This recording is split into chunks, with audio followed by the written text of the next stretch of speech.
Hello, and welcome to The Cut of Steel, episode 14.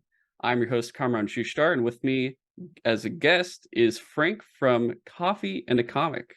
I think I said that correct, right? You totally did, yeah. All right, cool. Can you tell us a little bit about yourself? Just what you do? Yeah, absolutely. If anybody's listening to this and they follow me at Instagram, they know that I am called Frank because of Frank Castle or Frank Coffee because of Coffee and a Comic and my comic book shop that I have out here. But I'm also known as Jeff. Jeff is my real name, but people always call me Frank, and I think it's kind of a homage to the Punisher, who I love, and that's my main dude. But it's kind of my shtick. I read a lot of comics. I love my indies, but I also dabble with my Marvel and DC all the time as well. Awesome. And I actually love the timing there where your room turned red and you could see the Punisher print in the background there just go red where it's like, I'm like the Punisher. And it was like, oh, that was perfect. Um, Genius. yeah, you're here and it's been quite some time, guys. I know, if you just listen to our newest like Suture Side Talk episodes on like God of War, Avatar, the Callisto Protocol, which we'll have out around the time this episode comes out too. Uh we've been gone since March of 2022 with our Batman episode. This is our first time being back. It's been a very long hiatus, and this is the first of hopefully multiple episodes we'll have out within the first I'd say quarter to a half of this year, depending on how it all goes and depending how long it takes for all the research to be done for the big one. But yeah, this week we are here to talk about comics again, which we've done only once before with our last episode. I think it was State of DC 2021, where actually Brandon Moncada from Apollo City Comics is on with us talking about it. This time we're doing, of course, 2022, and we're going to talk everything from our top books of the year to just how we feel about everything DC Publishing is doing for their comics, whether it's the type of books they're putting out, what we're looking forward to, and what we think they need to change, and also what it looks like for the publisher in the future under WB Discovery. And everyone's questioning what's going to happen considering their debt and everything they've been doing recently. But we've got all of that ahead of us for our episode. But starting off here, we wanted to talk about, I guess, our top books of the year, mainly like the best one we had, plus just what really stood out to us a lot. And if you'd like to start off with yours, that'd be fantastic. All right, first I gotta say I'm looking at your Godzilla figure in the background right now. I'm pretty jealous. It's amazing. Um, but okay, so DC books this year, I gotta step back about 3 years, I think around 2018, 2019, when they launched Black Label. Mm, I think that was such a genius idea that they did. And some of the Black Label books are the ones that I've been more attuned to and reading as time has been going by with DC. So this last year, though, I got to throw out a few mentions to at least the cover artists doing Poison Ivy and Nightwing. oh my They've God. been Yeah. gorgeous. I Bruno mean, Redondo. Nightwing, yeah. Yeah. Um, Nightwing has just been, I haven't seen a male figure sexualized so much in comics since I don't know when. But Poison Ivy covers every art. I don't think I've seen one bad one this year. They've been so they got the right talent. They got the right creative teams doing the covers of, I would say, 90% of their books, which has been a good push. Uh Batman 89, I thought was great when they were trying to, adapt the 89 movie into the series. I thought that was a really fun tie-in, though I know a lot of people kind of had some backlash on it. They didn't feel it was held up to the movie. I actually enjoyed it a lot, especially considering the movies we have. The current ones, yeah, like I mean, I am a sucker for the 80s, and Michael Keaton will always be my Batman. He's just same thing with Jack Nicholson as a Joker. He's been my dude forever. Also, I think one of the top books. Well, it does. I don't know if this counts. Okay, do you remember Swamp Thing by Jeff Lemire that came out issue one? uh, Came out in the premium. are you talking Um, about the Green Inferno, where it was like a start of like Green Hell, I think it was. Green Hell. It was like a 3 issue, and only one issue came out, and you were like, "Where's issue 2?" And Right. it never showed up. Yeah, So here's a little background on that. I read the first one. I want to say that actually came out like in 29. No, I'm sorry. 20. What year is it now? 2023, right? I yeah. It think it might have came come out out in in 2021. I actually I don't think it remember. was. I think it Yeah, came out in 2021, and the 2 and 3 were supposed to come out in 2022, and we never got them. And I was super bummed because I'm a huge Jeff Lemire fan, and his Swamp thing was just it was great. Loved the yeah. first issue. Um, and we there was all this talk about they canceled the series, they're not doing it. There were some arguments behind the scenes about the creative team, whatever, blah blah blah blah blah. Well, they finally I was doing my comic book ordering, and I know I'm showing this to you on camera so you can kind of see it. So this is Swamp Thing Green Hell, but this is the second printing that just came out. Really, It's actually coming out Tuesday, so it's back out. And they did it as a second print because they finally finished 2 and 3. I did see it on the solicitations again. I did get really excited because I'm like, the Right. first So book is just there alone, and I'm like, oh, okay. yeah, so I'm stoked for that, at least going forward, that 2 and 3 are finally coming out. I know we're talking about mainly 2022 and what was No, happening, it's all but good. I think that is something that needs to be notated so people know that, hey, it's not done. And it's funny, I actually have a handful of customers that pre-ordered issues 2 and 3 with me about a year ago. And I was like, dude, I'll refund you because they ain't coming out. They're like, no, no, no, I'll just wait. And so now I get to actually fulfill those orders over a year and a half later. So it's crazy. Super stoked on that though. But then a couple others that really grabbed me, Human Target. Tom King killed it with Human Target. Oh man, You yeah. read And the that? way they've been doing like the whole halfway point, they're like, all right, break time for like 6 months and we'll come back again. Yeah. And I was stoked because at least they even gave us a one shot in the middle of that, Yeah. which was super cool too. So Human Target was definitely probably in my top 3 DC reads this last year. Um, Batman and the Deadly Duo, the Joker, Batman and the Joker Deadly Duo. Seeing Silvestri come back to do that in a How is that? tie-in. What's that? How is that book? I've not touched that book whatsoever. I'm really enjoying it. It's one of those situations where I don't know how familiar you are with Silvestri and his prior work. I'm not too sure, honestly. He just a little background on Mark Silvestri. I first got tuned into him a little bit when because one of my other I kind of geek out over like kung fu stuff. So Shang-Chi is my dude. Masters of Kung Fu was my shit back in the day. Oh, excuse my language. Oh, you could swear Um, all you want here. You're good. but he was the penciler on a lot of Master Kung Fu work way back in the day. Well, then he was also one of the main dudes, along with like Liefeld, Jim Lee, Todd McFarlane, a bunch of those cats that said, "Hey, screw you, Marvel. We're out of here. We're gonna go start our own company called Image." And so Silvestri was one of those that took off with that. Okay. He ended up leaving Image Comics after he did some, I think it was Cyberforce, when he was working on Cyberforce, which I dug Cyberforce, as cheesy as it was from the 90s. But I think it was him and Liefeld got into some beef.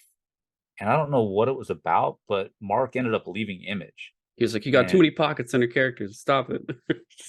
yeah, like I'm done. So he left for a while because he was heading up the Top Cow section of Image for the most part. Okay. Didn't they do the like Tomb Raider stuff? Was that them? Yeah, yeah, that Okay. was later on, but yeah, they ended up doing that. Well, he ended up coming back to Image once he heard Liefeld left, and so I don't know if that beef is still there or not. I don't know if like Oh my they're. god. I would assume by this time they're probably cool, but who knows? I don't. So it was kind of interesting to see him come back to do a Batman. Like I thought he was just kind of, I thought he disappeared.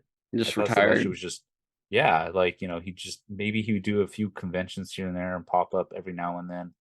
But since his last work in the late '90s on some X-Men stuff, he kind of, at least he fell off the cloud to me. I don't know. Maybe somebody else can chime in later in the comments or something, wherever this is, to to give me more info, but I have a feeling because of his connection with Jim Lee, he was like, "Hey, why don't you come to DC and work on some Batman stuff and make it like your kind of your opus of sorts, finalize your career with something."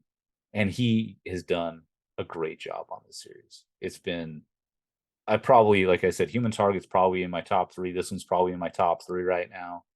It's been a great series thus far, and another one I gotta give a claim to. Why am I spacing? Oh, The Riddler by Paul The Dano. oh, okay, yes, yeah, yeah. I Yeah, haven't read issue 2 just yet. I got it like behind me somewhere, but yeah, I've only read because 2 issues are out right now, right? It's only 2 issues so yeah. far. Okay. Where I think, why do I feel like the third one's coming out this Tuesday? Maybe I'm wrong. Maybe it's next Tuesday. I don't know. I got my new shipment in from Lunar sitting around here. For some reason, I thought number three was in there, and I was like, I don't know. We'll see. Gotcha. Okay. That one also really is. It came out of nowhere. And if anybody, do you know the story on how that even came about? I feel like I heard I'd love to hear it again, honestly, because I can't remember exactly what it was. So we all know Paul Dano played the Riddler in the Batman Yes. movie. From my understanding, when he was prepping for that role, he was jotting down notes. He was creating a character of the Riddler for himself to act as, and so he kind of came up with this origin story as well. And so he was writing it and putting it out there, and then he brought it up to one of the I think it was the one of the producers of the movie, and was like, "Yeah, I kind of written this, blah blah blah." And they were like, "Dude, you should like send this to DC or something." And he's like, "Nah, like it's no, it's nothing." And so one of the producers, I think it was his producer, somebody on the movie, they reached out to DC and said, "Hey, you got to check out Paul Dano's like, writing that he's been doing. It's like this prequel to um essentially, Riddler's character from this movie." And so they hit him up and like, "Hey, yeah, we want to check it out." So they did, and they're like, "Hey, we'll put you on a 6-book series if you want." And so it kind of came out of nowhere, really, which it's probably my third favorite for this year Okay, for wow. DC, and it wasn't even supposed to be a thing, kind of thing. So It's not even done. That says a lot, yeah, honestly. yeah. Yeah. So those are some of my main hits. Now, obviously, I mean, not obviously, but for those that do follow me on my own personal channel, they hear me talk enough about Sandman. Sandman's Mm, my favorite series of all times in comic book history. Um, when I was a kid, I didn't even realize. Well, technically, it was on Vertigo when I grew up, yeah, it but it's was yeah. DC Vertigo.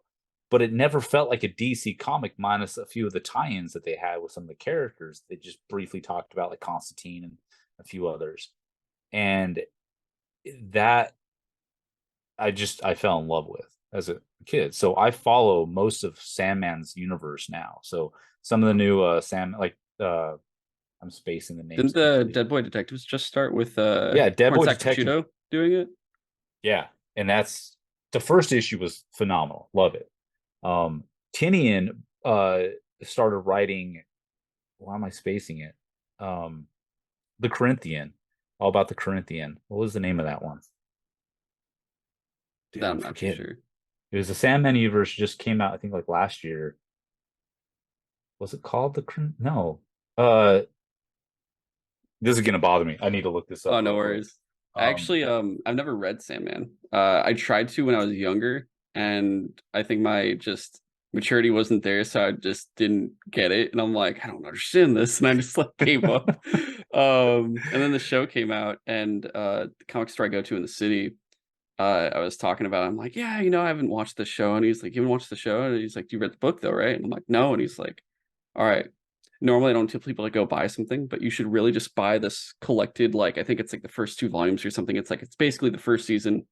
And I'm like, oh well, I heard there's also like the radio show. I've heard it's really good. And he's like, here's what you're gonna do. You're gonna read the book. Then you're gonna listen to that podcast, the audiobook they did, and then watch the show. And I'm like, okay. I haven't done it yet just because I've been like perpetually behind just on my pulled like single oh yeah, issues.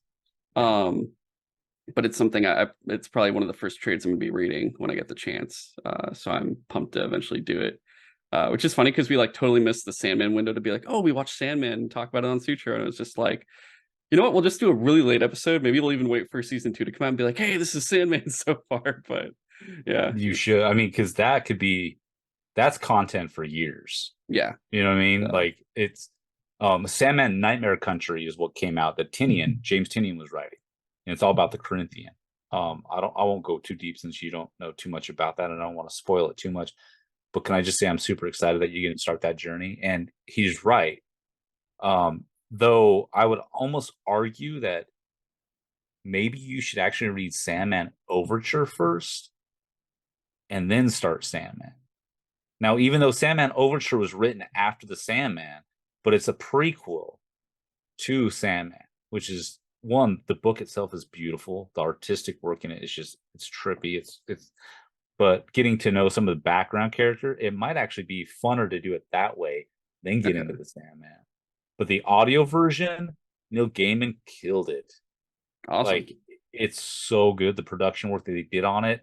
I think they brought in like 15 voice actors for I it. couldn't believe they had like James McAvoy and other people. I was like, "Whoa, Right? that's insane." Yeah, Yeah, no, they dude, it's so good. Like I think the audio version is the best way to absorb that material, though you're missing out on the artwork. And I think the artwork is very necessary of sorts.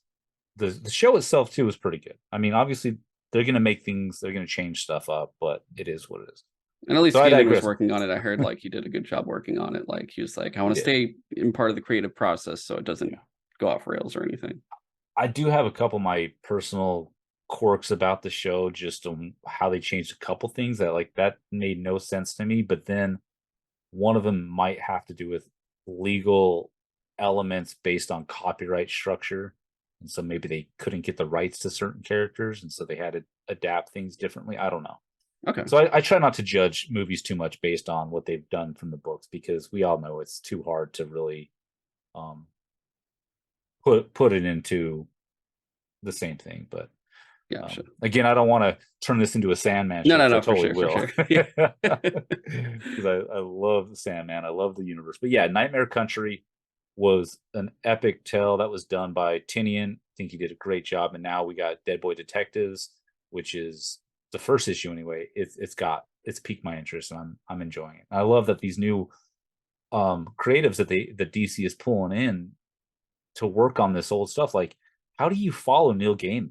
Like, how do you like get that phone call and say, "Hey, we want you to work on like Sandman universe"? And you're like, "Wait, you want me to work on something Neil Gaiman perfected?" Neil Gaiman to me is like the best author of this century. Like he's up there with, I mean, I don't know, name a classical artist author you can think of, and he's probably just as good, if not better.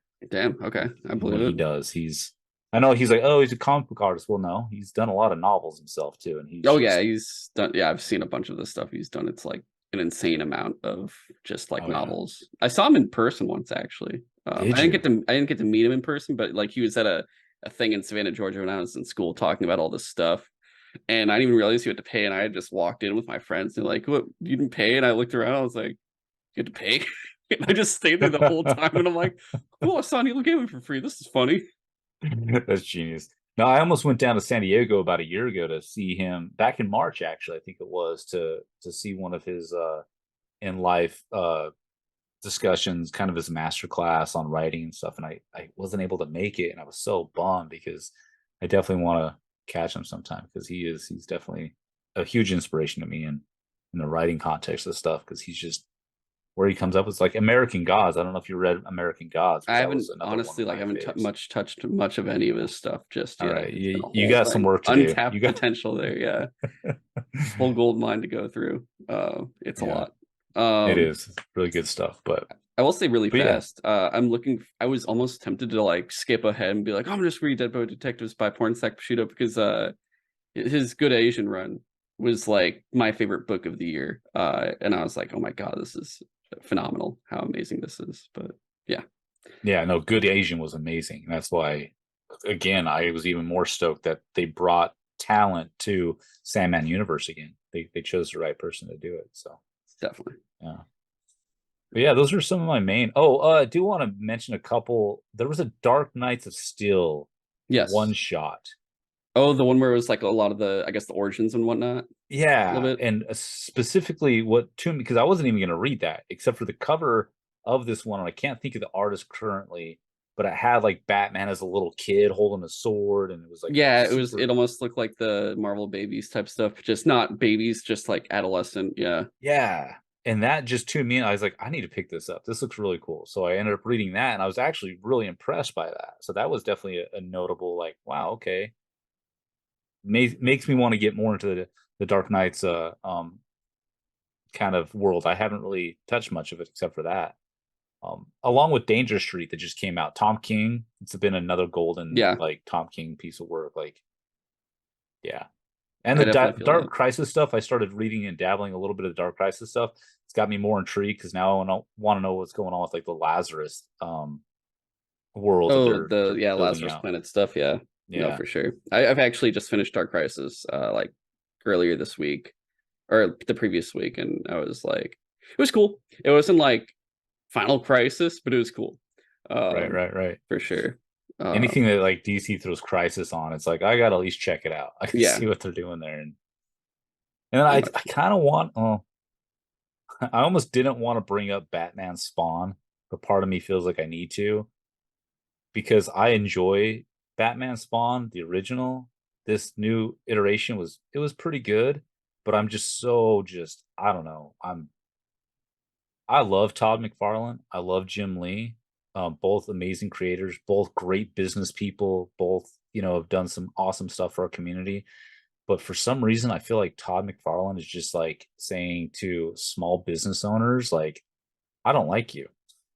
I don't want oh, you to buy all these succeed. covers Oh and my gosh. Like it as a small business, I had probably 3 or 4 customers hitting me up saying, "Hey, I want that 1 in 1,000 signature signed one." I was like, "All right, cool. Well, in order to do that, I need X amount of dollars because that's going to cost me over 5 grand to bring that one in. Can you pay me like, I don't know, 3 grand for it to help reduce the cost that it's going to cost me to do so?" And of course they can't, yeah. and it's like, so what are you doing, Todd? You're allowing people like, not hating on them. I love Midtown Comics and some of these other larger companies to be able to facilitate those, but small businesses like mine, there's no way we can compete. Oh You no, know, for I'm I sure.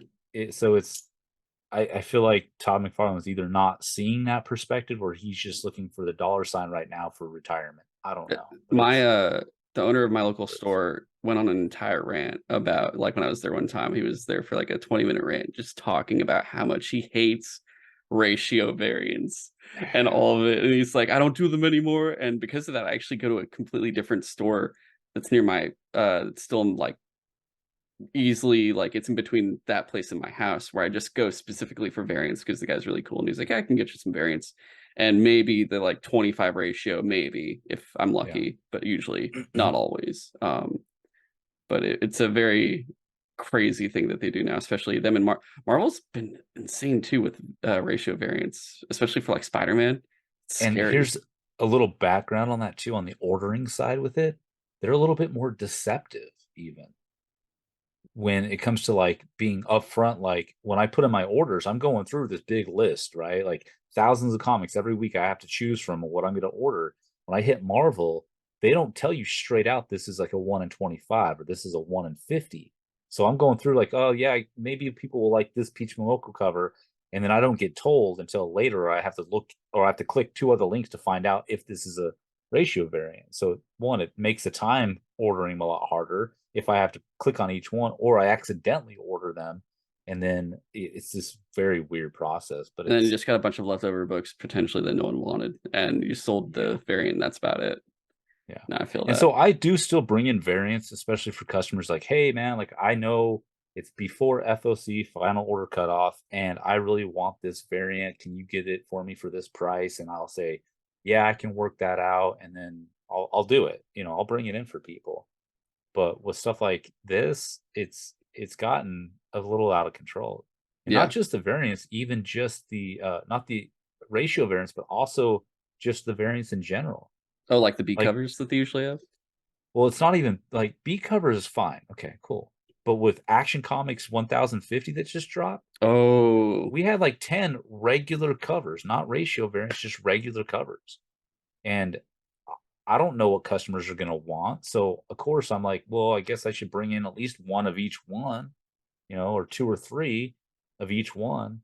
And now I'm sitting on a bunch that, oh, nobody actually liked cover E, or everybody wanted cover B, but I only brought two of those in. They sold out. And now nobody wants A or Z. I don't know.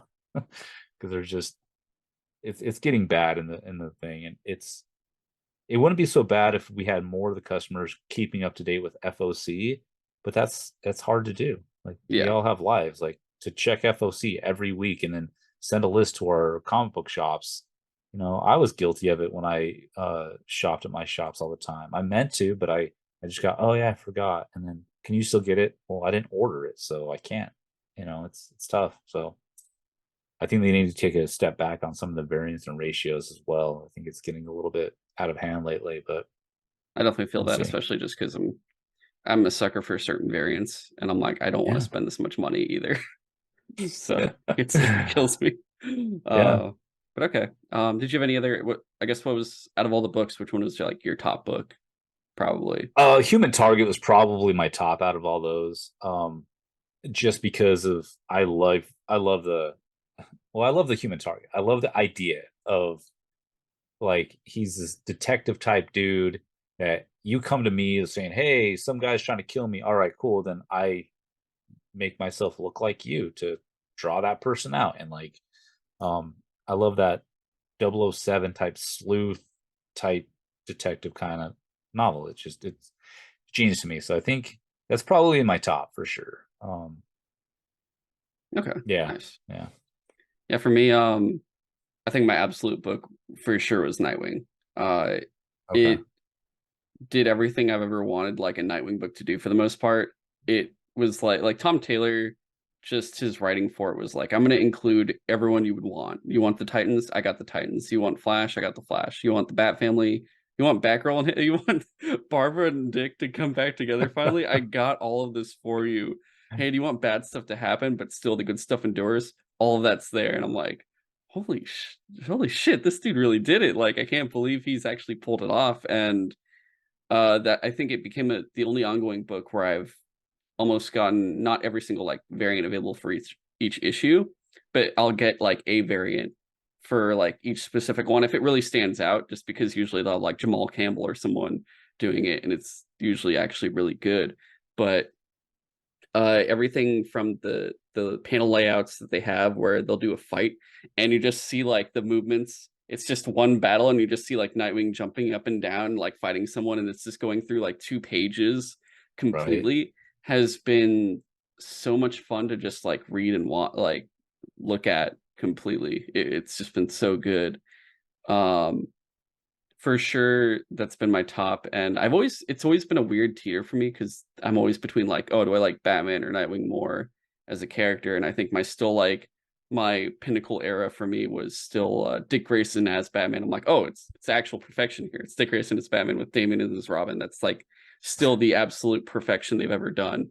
But um I definitely been enjoying that. And then at least for a limited series, it's always hard because certain books have been better than others. And I do love Tom King, but at a certain point, like I remember there was one week where I think I got like Supergirl, Batman, Catwoman, and Rorschach in the same week. And I'm like, dude, I feel like I just read the same book 3 times. It's just like it's Tom King writing because it's so good, but also I was just like, damn, he's writing too many things at once. It's killing me. Yeah, Um, I totally feel that. And I think so a little elements about me in DC, going back to like my love of like Sandman and Vertigo back then. Having Black Label come around, they're doing more of these one shots, they're doing these kind of more like small runs. That's what I love, because now as like an older reader, I focus a lot on independent books. mhm. Not because they're better than DC or Marvel necessarily, but for me, I like, oh, we only got 6 to 8 books in this series. Cool. I don't have to like worry about canon as much. I don't have to like follow the trail. That's why I don't do X-Men as much anymore, because it's like, where do you even jump in on X-Men anymore? Yeah, they were Like, like, "Hey, it's back. Also, here's like 8 books." You're like, "Oh shit." right? And same thing with like Batman now. It's like I think if I remember right, like the month of October, there was I think 132 DC titles that were released that month, and like 62 of them were Batman. Yep. Like who has that kind of money to buy 62 Batman books in a month? And they're all different, iterations of it. And so it's like, where do you even jump in? So for me, when I see things like the Human Target resurface, because I don't think we haven't had a Human Target book for like nearly Quite a long, 12 years. yeah, it's been well You over a know, decade for it's sure. it's been a while. And so knowing that came back, Tom King was right, and I like Tom King's work. I could focus on that. I didn't read Catwoman, so I didn't have that like, oh, it's all the same kind of stuff. Um, but so I focus on some of those that are gonna be like these like shorter run series of sorts, and um it kind of keeps my keeps me in budget a little bit too. I'm not dropping a lot of money on a ton of stuff. But as for Nightwing, is there a notable variant cover or even just regular cover that stuck out more to you this year? Actually, I gotta look at that real fast to The figure that one swimsuit out. one, probably. No, I think I skipped that one. I actually I'll let you know too. I do cosplays. Certain like I go to Dragon Con a lot, or I used Oh to. no. And Yeah, my main thing has always been like Hamburglar, and people love it. I'll like that's do this awesome. shitty Hamburglar outfit, and people will actually care more about that than all this like intricate costumes my friends did that worked so hard on. And we all show up and they're like, "Hey, it's the Hamburglar," and I'm like, "Robble, robble," and like everyone's like, "Take a picture with me." But I've done all these other cosplays, and they're usually like not too crazy or anything. But there's a couple I really want to do, and one of them that I'm waiting for until I have the right body for it is Nightwing. Because I've been doing so Oh, many squats to make sure I'm like, yo, I'm gonna get oh. this ass. It'll be perfect for Nightwing and everything else. And I'm just like working still on my like my stomach and my chest. Okay, But stop abs, stop crunches right now. Stop sit-ups right now. You need to do planks. oh, I do You got to planks. plank it out in cardio. That's how you're going to get those abs. Yeah, Because crunches are just building the muscle underneath the fat skin. So just saying. no, for sure. I appreciate it. No, definitely. So yeah, I'm trying to get that in the works, just so I can pull off Nightwing. And I had actually longer hair for a while, from the pandemic. And now that I know that I can pull it off, I can grow it out again when I want to do it. And just have it like down to Nice. my shoulders or something, and be like, all right, now it's time for the cosplay. But yeah, no, Nightwing. Yeah, it's like I said, it was just hella good. I guess still gotta find like what cover was my favorite, but until I find it, the other thing has been like, I guess the fact that you had Rick Grayson for a while, and I was Hmm. just like, dude, I hate everything so much. And the complete 180 they did when Tom Taylor took over was just such a good time. And I also Tom Taylor did a lot this year. And he kept going because I think for a miniseries, the one that did surprise me was The Dark Knights of Steel. Especially, I read the Hmm. newest issue that came out, and that kind of blew my mind because, uh, I think for DC right now, the interesting books they've been doing have been like, hey, what if we start doing themes again? And you're like, oh, what kind of themes are you thinking? And they're like, well, we want to do kind of like the Marvel Zombies, where it's like instead of zombies, it's the anti-life equation. And they did a Deceased also from Tom Taylor. And then there's like, oh, what if we did vampires with Tinian? And they're like, let's do DC vampires. And then they're like, Tom Taylor, let's do medieval fantasy. And they start doing Dark Knights of Steel, and it's like you have zombie theme, vampire theme, medieval theme, and it's all these. They're all pretty good, honestly. Like I wasn't expecting all of them to be great, but I've been vastly entertained, at the very least, by the art of like having like Otto Schmidt on like DC Vampires, and everyone else. But the fact that he's able to pull off that many books and still maintain, like I think the Superman book with Jonathan Kent too has Yeah. been crazy that he's been doing that. And then you go on Twitter and it's like, yo, I really love your stuff, Tom King. And he's like, I'm not Tom King. It's so great. But all right. Of all the covers, I definitely loved, I want to say 82, where it has his sister on the cover. Oh yeah. That one, and then what was the other one I really liked? 82, 93, and Oh, 96. The Brady Bunch one was Oh, fantastic. Brady, but I was going to bring that up. That's probably my favorite, next to the old school Batman homage, where him and where Batman and Robin were climbing up the wall from the Yeah, cheesy, the one that they did with the Nightwing. What was that, like 79 or 80? I think so. It It was was it was a while ago. I think it was 70, yeah, it was 79. The whole like his whole lineup, yeah, it was 79. Yeah. Okay, that was probably definitely in my tops. Yeah.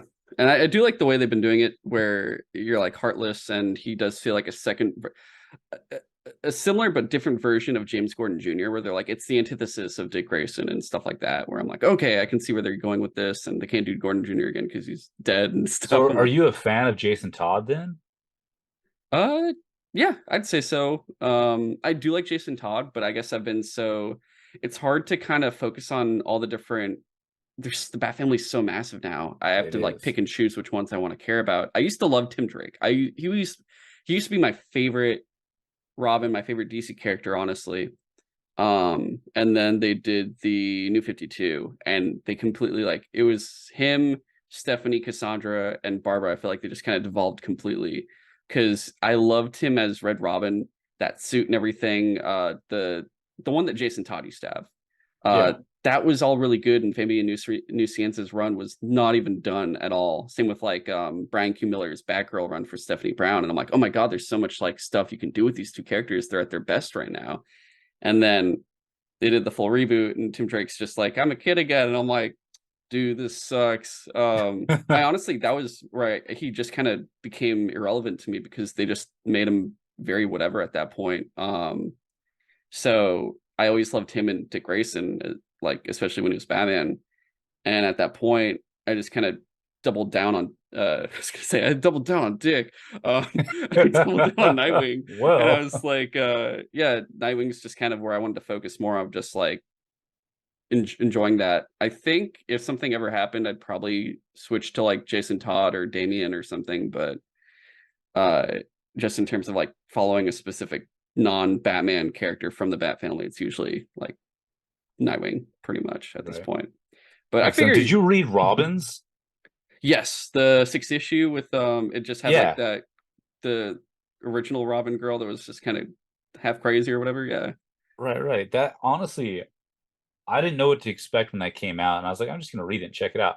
That brought me into a whole world of Robins that I didn't even think of, because I never dove into Robin as a character. I never liked. Like, so being young, he was just Batman's sidekick. I didn't really care about. So I did follow Batman more so. And I never followed through with how many iterations of Robins eventually popped in. And so that was a good series to read, especially for somebody that doesn't follow all the Robins, to see, wow, like there's a ton of them. And that was, I thought it was a very fun, great way to introduce them and obviously have them kind of interact with each other in a fun series.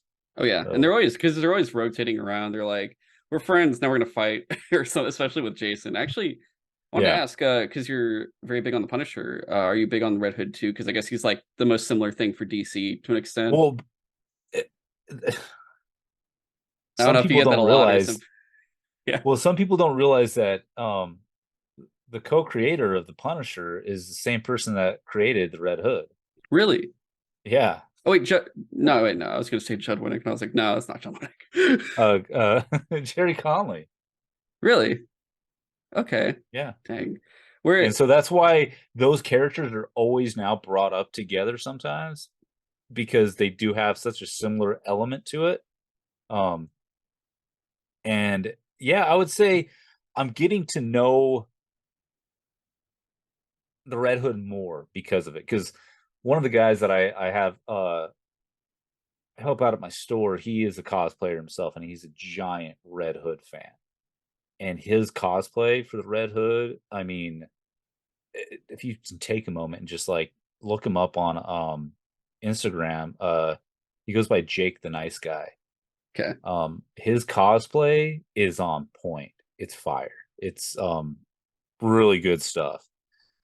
And so because I'm now in this we get into these funny conversations because again, I'm a huge Punisher fan and he's all, well, yeah, but Red Hood is this and this, and I'm like, yeah, but still he's no you know what I mean? It's one of those like back and forth jokes, but he's brought me more into looking up um the Red Hood stuff. And knowing that Conway created him, it intrigues me because um Jerry's work with the Punisher obviously is what made me fall in love with Frank Castle and the Punisher. And so to see him come back like 30 years later to develop and create, well, not 30. I mean, what was Red Hood's first appearance? It was back in like, I want to say it was early 90s. It was somewhere I'm around gonna because look that it up like real as quick. Jason Todd, right? Yeah, I think he first appeared because they did the Joker version for a bit. They're like, oh, here's Joker as Red Hood, and then eventually they did the it was Under the Red Hood, I think, that was written by Judd Winnick, that they brought Jason back from the dead, because otherwise they did right. in Batman Hush they had him but that was Yes. just Clayface as like Jason Todd, and he's like, oh, blah blah, and he didn't have Yeah. like the helmet or anything like that. Um, So I just yeah, this is crazy to me because again, I've never followed that character as much, but I guess as Jason Todd, Batman number 357 from March 1983, um, I guess is what they're indicating his first appearance as. And oh, so just that's as Jason Todd, not as Red Hood, but just like as Robin. yeah, Okay, as Robin. So that's Jason Todd's first, but as Red Hood, Batman Under the Hood, February of 2005, yeah, as Wingman, uh, came out in 2012 as well. So I mean, if Jason Todd was created by Conway back in '83, just as Robin, that's what 5 years after Punisher's, creation essentially. So it was all in that same time frame, yeah, and then he actually developed into the Red Hood. So it's I want to look more into the character now. I definitely want to read more about his backstory and get more into it. And so it's um I'm intrigued now, for sure. mainly because of that. So Okay. we'll see. But not obviously nobody's going to compare to the psychotic nature of Frank Castle. So Oh no, for sure. Yeah. I guess otherwise, besides Nightwing and everything else, like at least limited series wise, I think one of my favorites, it's not done yet, but the Sean Murphy run of like Batman White Knight has I been so good. I totally forgot about that. Yeah, Yeah. really good. I Um, it's something I've loved so much because it feels like a weird combination of, hey, do you like the animated series? Do you like just Batman in general? Well, what if Sean Murphy did his art and wrote it and did all this stuff with it, and it's just his own little world? And I think what I love about it the most is he does such a cool combo of characters, especially like the weird Bruce Harley thing has actually been vastly enjoyable because they bring back the Bad Day episode from the animated series where she goes on like a tirade because she wanted to just buy a dress. And there's like a whole misunderstanding, and Bruce brings her the dress. She even mentions it in the comic, and I'm like, oh god, this is so good. Like the way he's just pulling all this stuff in. He's like, hey, you guys like Batman Beyond? I can do that too. And you're like, oh, this is so fantastic. Everything about it. yeah, And no, I Austin don't know Harley why I too. spaced the Sean Murphy version because that's been in the realm of Batman and the new series, Batman Beyond, that White Knight whole series has been great, and the cover art has been even just regular standard cover A's have been amazing looking pieces of artwork just in general. That Definitely. story has been so much fun. Uh, and I'm like, I guess it's gonna end with the next issue, but I'm just like, damn, this is actually one of those books. I'm like, this is the one I want to keep going with. It makes me want more Batman Beyond, which I haven't read because they did like I guess they brought him back with that weird alternate timeline they did. I forget what it was called. It was like had like Frankenstein and Amethyst in it, and there's like OMAC, and it was like all the robots and stuff. I forget what it was called. Oh, not DC Mech, was it? No, No. Why am I? it was super weird. They did like a whole time skip like forward thing, and they did like a bunch of tie-in Yeah. issues for it. I can't recall what it was. I can't remember called. it either right Yeah, now. but you know what I'm talking about. I Yeah, remember yeah. they did that, and then they spun a bunch, like 2 or 3 miniseries out of it for Batman Beyond, or like one ongoing. And they're like, Terry's dead. Tim Drake's Batman Beyond now, and now it's Terry again. And I'm like, this is from the fucking OMAC thing. And I was like, Right? okay.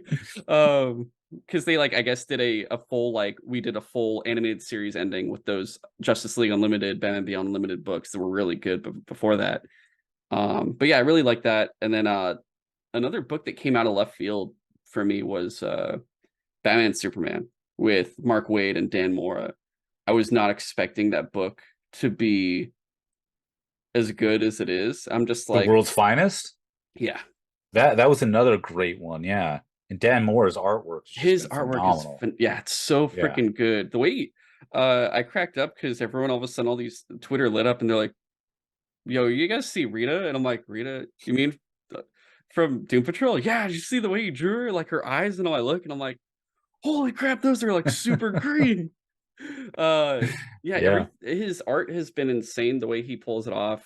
It he I had no idea who Dan Mora was until he did this book. And then after that, I'm like, oh, he's doing variants for Nightwing and Batgirl. Oh, these are perfect. I Oh, gotta get the, those like, yellow backgrounds, dude, yeah, just so flip. It's like beautiful. Robin Batgirl and then Nightwing Batgirl. It's so amazing. I got both of those. I was just like, I need to have these. They have actually been my phone wallpapers ever since they came out, Dude, they're and gorgeous. they're so good. And yeah, he just lit up, and I wasn't expecting it because I think the two artists that kind of came more into my mind now are like him and Alex Maleev, who I didn't really know too much about before all of the Leviathan stuff.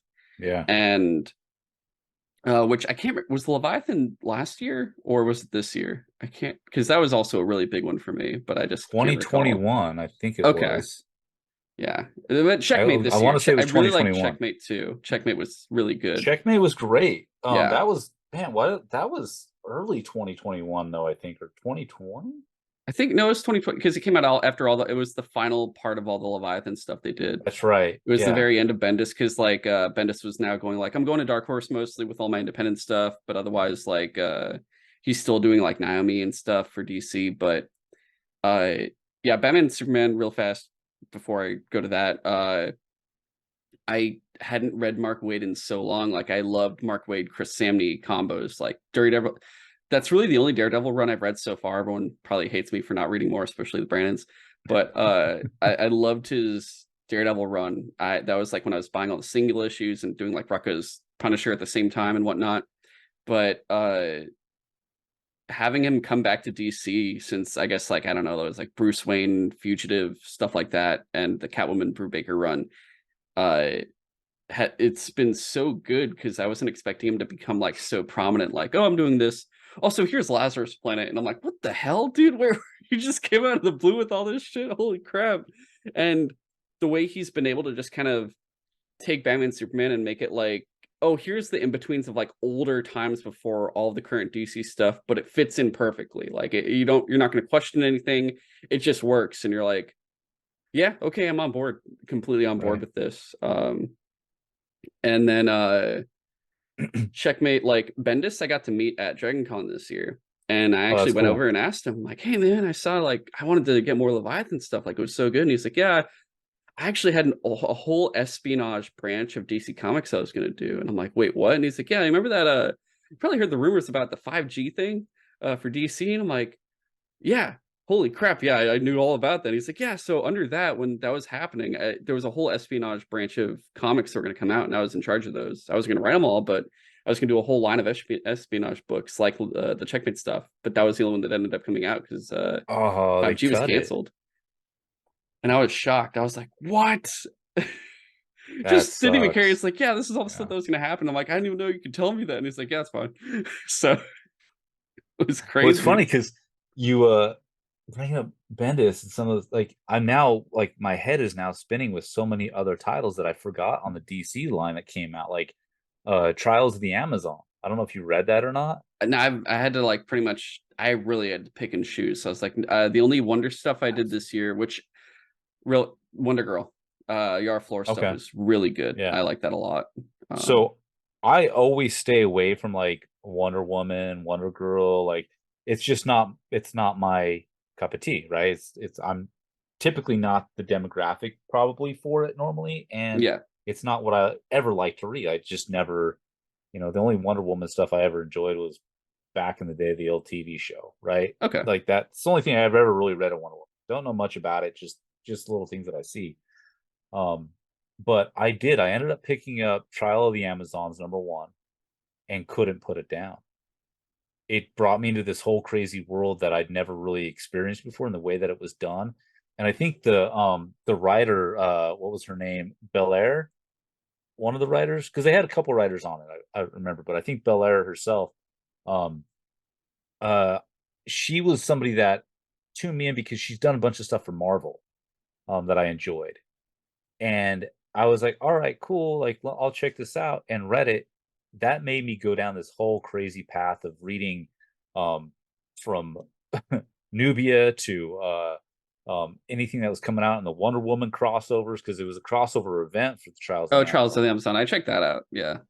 Yeah, and so now, like, I'm kind of hooked. Like, even the last, what was it? Historia? Wonder Woman Historia, I think Yeah, it it's was, supposed that to be a came really out. big one, I think. With it had like the Yeah. peacock cover, right? Yeah, yeah, yeah, yeah, one of Yeah, a them. lot of people So, like that one a lot. book 3 just dropped, I believe, last week, and it was only a 3-part series as well. Fantastic. It was in the premiere size, Mhm. edition too. So good. I'm, like, now turning into a Wonder Woman fan, which That's I never awesome. thought I would. So, DC's doing something right on that level. I think it's just a matter of finding ways for readers to Wanna find read it. it Yeah. or wanna read it. Yeah, like, we get stuck in our bubbles sometimes and we don't branch out, and I try to, but it's sometimes hard. So, for whatever reason, that really sparked. So, yeah, I gotta go back and say, Trials of the Amazons is definitely a must read, I think, from DC last year for sure. I think actually, like, because the whole thing, they even though they stopped 5G and they're doing kinda like they're still like, "Well, here's all the next generation anyway." When they were like, "Here's the new Trinity," and it's like Jonathan Kent, Jace Fox, and Yara Flor.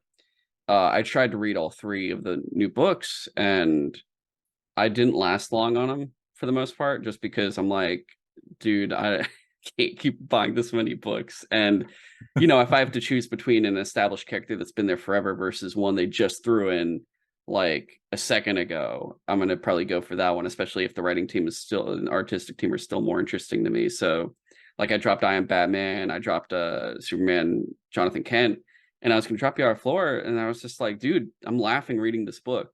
Comic books don't make me laugh, but Joel Jones actually is making me laugh with this. Like, Right. I'm gonna stick with this book. And ironically enough, that was the only one that got canceled. And I'm like, what, what? Which is like, okay, so bringing up, like, Son of Kal-El, I thought the first, like, 9 were great. I like, I love it the was crossover an with with Nightwing. I read that book at least. That yeah, one. I think I made it to the first 6 issues. I want to say before I had okay. to make like a cut of like 8 books or something at that point. Right. And that's the tough part because I would say that Son of Kal-El is still probably a great read right now. Um, I just remember cutting it because I had too much to read, and Yeah, people, "Oh, you own a comic book shop, you can just read anything all you want." Well, no, I can't. Like, I have my own pull list for myself. I have my own budget. I'm not gonna read a book and then put it back on the shelf and try to sell it to somebody for the same price, you know what I mean? Like, that's unethical at the least. So I have a budget on my own pulls that I have to do, and Son of Kal-El was one of those ones that got the cut because I had other ones that I were more pertaining. So, but it's not saying that it was a bad book.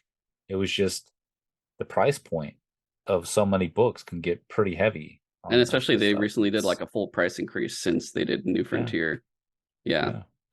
Which, I mean, I understand the price yeah, increase. I really do. It's something that, like, come on, we're looking at 4.99 books still, and every like a gallon of milk has gone up like $3 in price, but a book is still the same after 20 years. Like yeah. I understand a price increase. We need it sometime, The only especially one with I people kill making more killing money. Yeah, the only one that killed me was like Urban Legends. It's like $8, and Mm. it's like, dude, I don't want three stories if only one's gonna be good. Leave me alone. Oh That is man. true. Urban Legends have been great for the most part, and I feel like you are getting the bang for your buck because it's a bigger book. But if some of those stories don't pan out, then it's uh, like speaking of Wonder Woman, the Black and Gold series. Mm, I think it was a 6 part. I remember reading the first book of that because the artwork was just gorgeous, all the blacks and golds, and I was like, I got to read this. And I'll admit, two of the stories in it were fantastic, but the other ones to me were just not for me. I was just no. So I get it. Like when you're paying a little extra because it's more material, that doesn't always mean it's worth more though. yeah. I do like DC over Marvel in the books themselves. I think even because you notice they got cover A, which is your standard DC paper, and then cover B and beyond is normally a card stock.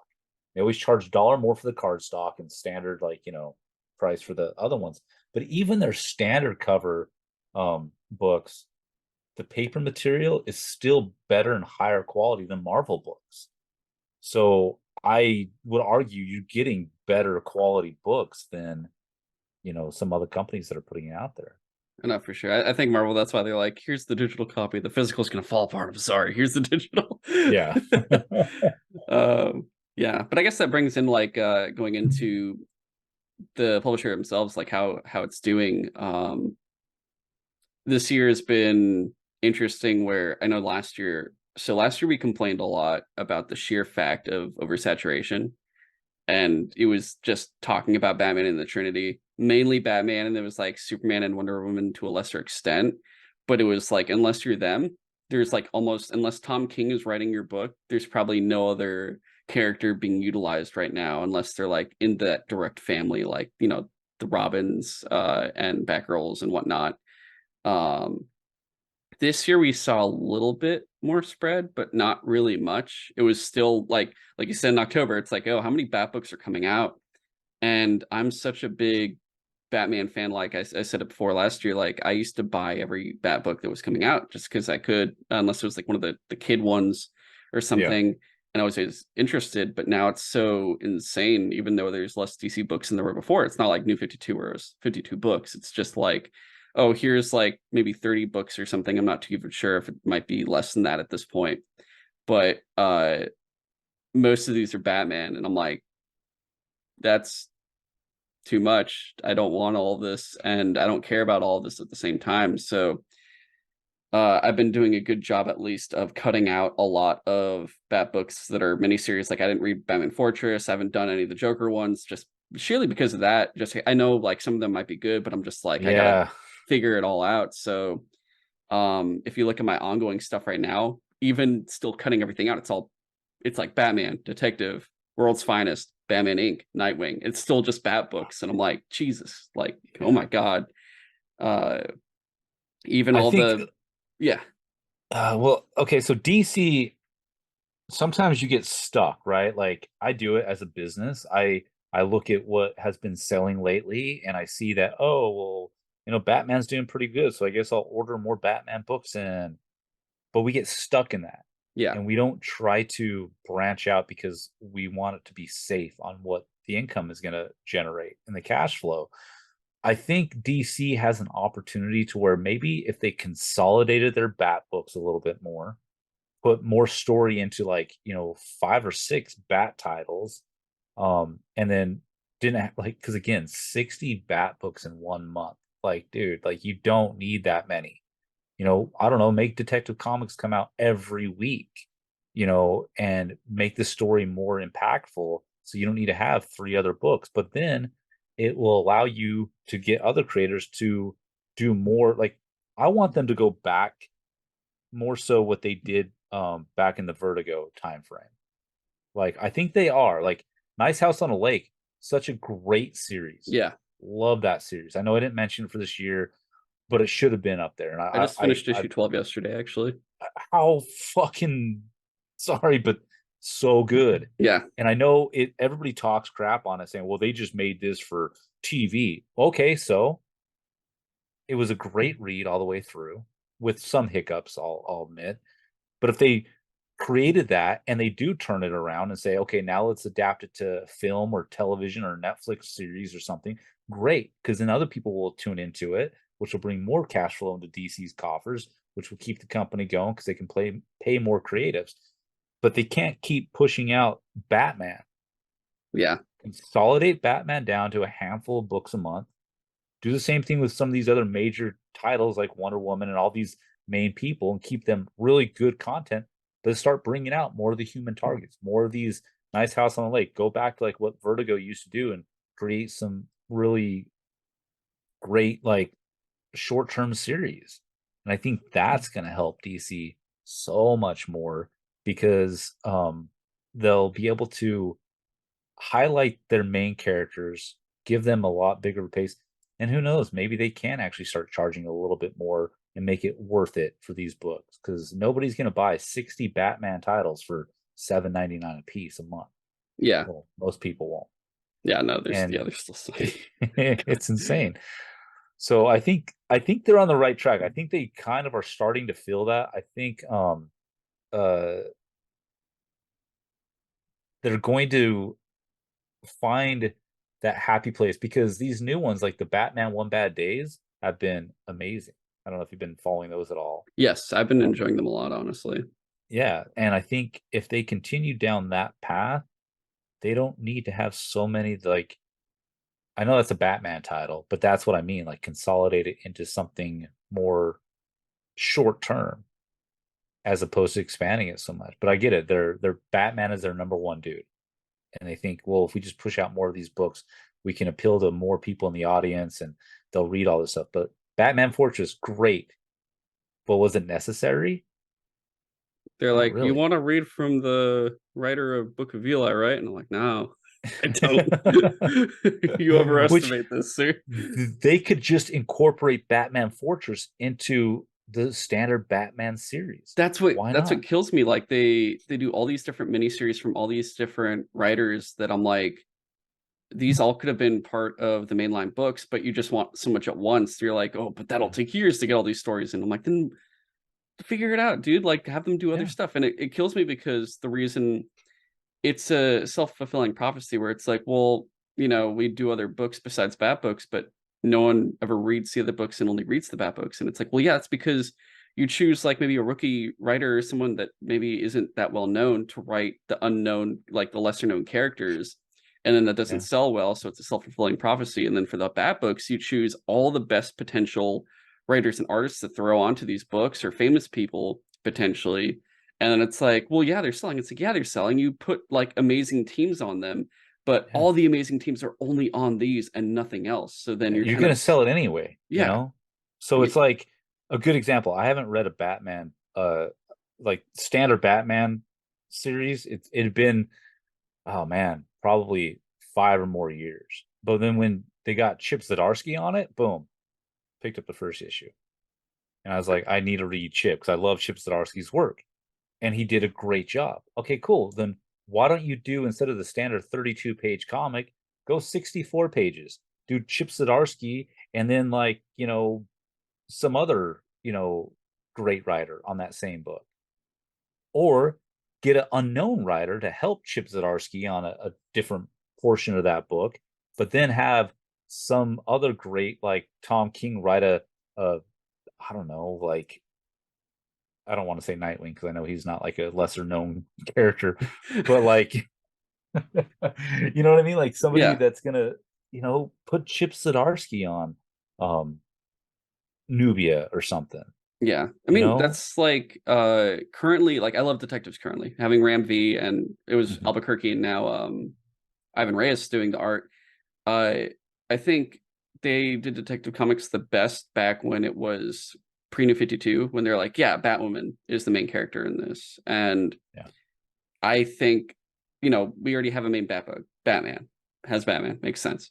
Detective, they could have basically combined like what they did with Urban Legends. They could have thrown in to an extent like the miniseries Urban Legends in a smaller version into Detective, where it's like, here's the other Bat characters. You don't need a full like series for them necessarily, but Detective is a rotating creative teams, and it's like for the next 4 issues, here's this team talking about Ragman, Yeah. or something like that, which I actually really want more Ragman. But they could have done that, and I think that could have been what you could have done, or all the miniseries. Like, I think what killed me was like Tom Taylor was writing that detective book for 6 issues, and I was like, dude, this wasn't even necessary, especially with all the other books he was writing at the time, or Yeah. like Batman Killing Time from Tom King. I'm like, that could have been a story in detective or something. You didn't have to Right. make this So miniseries.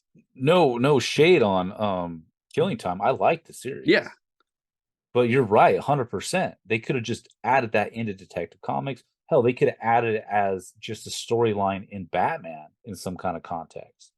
And then had the author go and write something completely different, but not another Batman, because that's the hard part. When somebody walks into a comic book shop and they see, oh wow, we got Batman Fortress, Batman Killing Time, Batman One Bad Day, Batman, now well, I can only pick up one of those. yeah. So that's where they're failing. You said it perfectly. When they're self-fulfilling their destruction on certain things, you put lower name artists and lower name creative staff on these new books. Well, of course they're not going to do well. And then you take the good names and put them on these good books and they do great. Well, duh, they're already doing good. So how about you take these good names and put it on these lower end, books? Those will probably do a lot better, and your main titles are still going to do well anyway. Yeah. Like I think they need to shift on that, definitely, and I think that's something that hopefully they're looking towards. We're seeing I a don't know. We'll bit. see.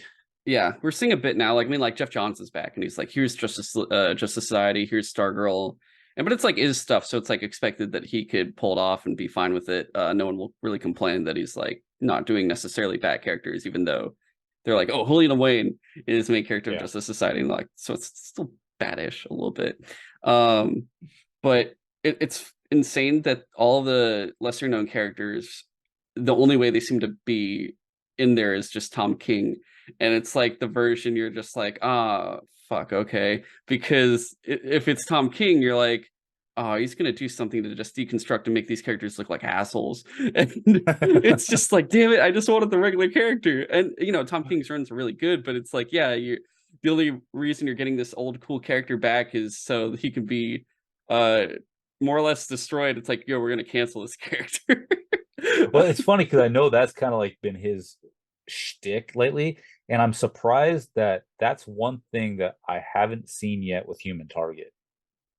They brought back an old character, but they haven't like destroyed him yet. At least from my perspective, I think they're doing he's Not doing a with really him. good It's more job of with like him. the Justice League Yeah, International has been the one yeah. that's just been kind of getting screwed over. Where you're like, Which I gotta say this on air, segue into something else on the movie side of things. Black Adam should not have been called Black Adam. It should have been the Justice Society of America meets Black Adam or something, because that was such a JSA movie. Just saying. I had to yeah. throw that out Even there. then, that's the other episode I got to do for the show next. Pretty much, I have to figure out people who really want to talk about that movie and find them.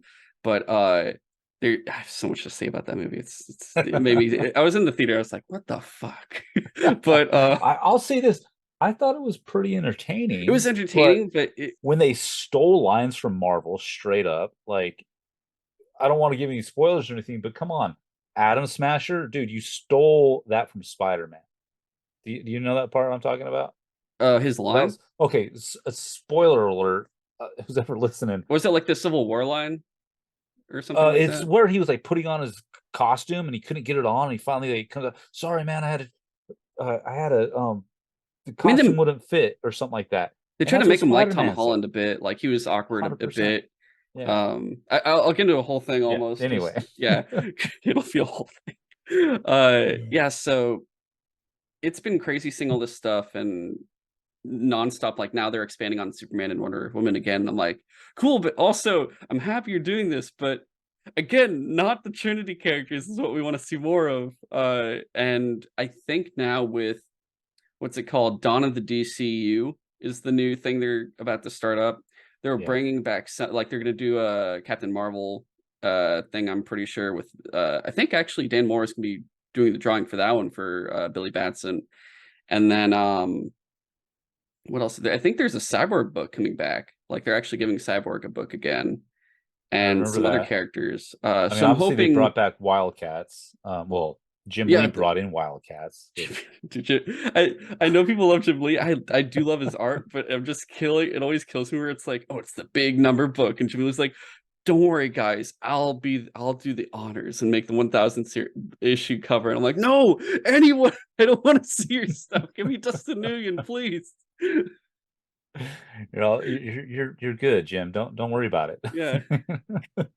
I crack up. He's like, here's a video of me going into Walmart and organizing all the DC comics again. I'm like, what? Why are you doing this? But yeah, like there's a lot more, I guess, lesser known characters that are gonna, not lesser known, but I guess characters that are big that just haven't had books in a while, like Cyborg, Captain Marvel, and a bunch of others that are gonna now get Yeah, stuff. Like Blue Beetle's getting his graduation day book and everything else too. yeah.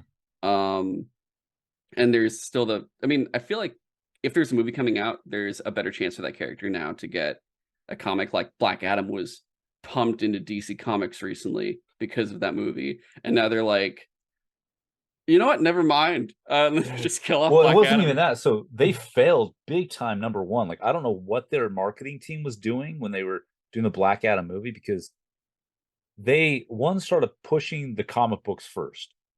And I'll tell you from a shop's perspective, and I know my store's much smaller than places like, Midtown and others that we've talked about, but I can tell you, I sold one copy of Black Adam number one when it came out. Really? One. That's it. Like, nobody knew the character. Nobody, or didn't want to know it. They didn't even care. So it was like they should have marketed that movie. Maybe they should have released the movie before they put out the books.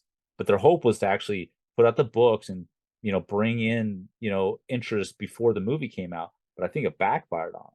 I mean, I like, think, sorry, the last time he was popular was 52. yeah, That like actual 52 series run or issue run where it was like post, it was pre Final Crisis, post Infinite Crisis, where yeah. yeah, it was like he was with the JSA and then he just was like, nah, fuck it, World War Three. Um, that was like, yeah, the last time he was popular in comics, because then they killed him off and they didn't really bring him back for a while. Um, he only does And good, it then seems like, in team books, when they honestly. were bringing out the actual Black Adam new series, it was like crickets from DC on the marketing side of it. Like, they weren't like making any big waves about this new book coming out. They weren't like making any. They were relying on us as store owners to do all the marketing for them. And there's only so much we can do, because obviously I bring in a ton of indies too. So, but it's one of those situations where it was like, are you like, where was your team at? Like, why wasn't The Rock on his social media platform, spewing it out there like crazy? Like he Because does he for his really did movies. it. Yeah, he didn't for the Yeah. comic. Yeah. And he didn't even do it for the Black Adam movie really either, if you He actually go he back. he he was, if I was on Instagram a lot, he was always just like, "Here it is," and then he's like, "Look at my Zoa drinks. It's got Black Adam on it," and I'm like, "Jesus Christ." I saw Um, some of it, but considering what he's pushed for other movies, I don't feel like he did nearly as much for this.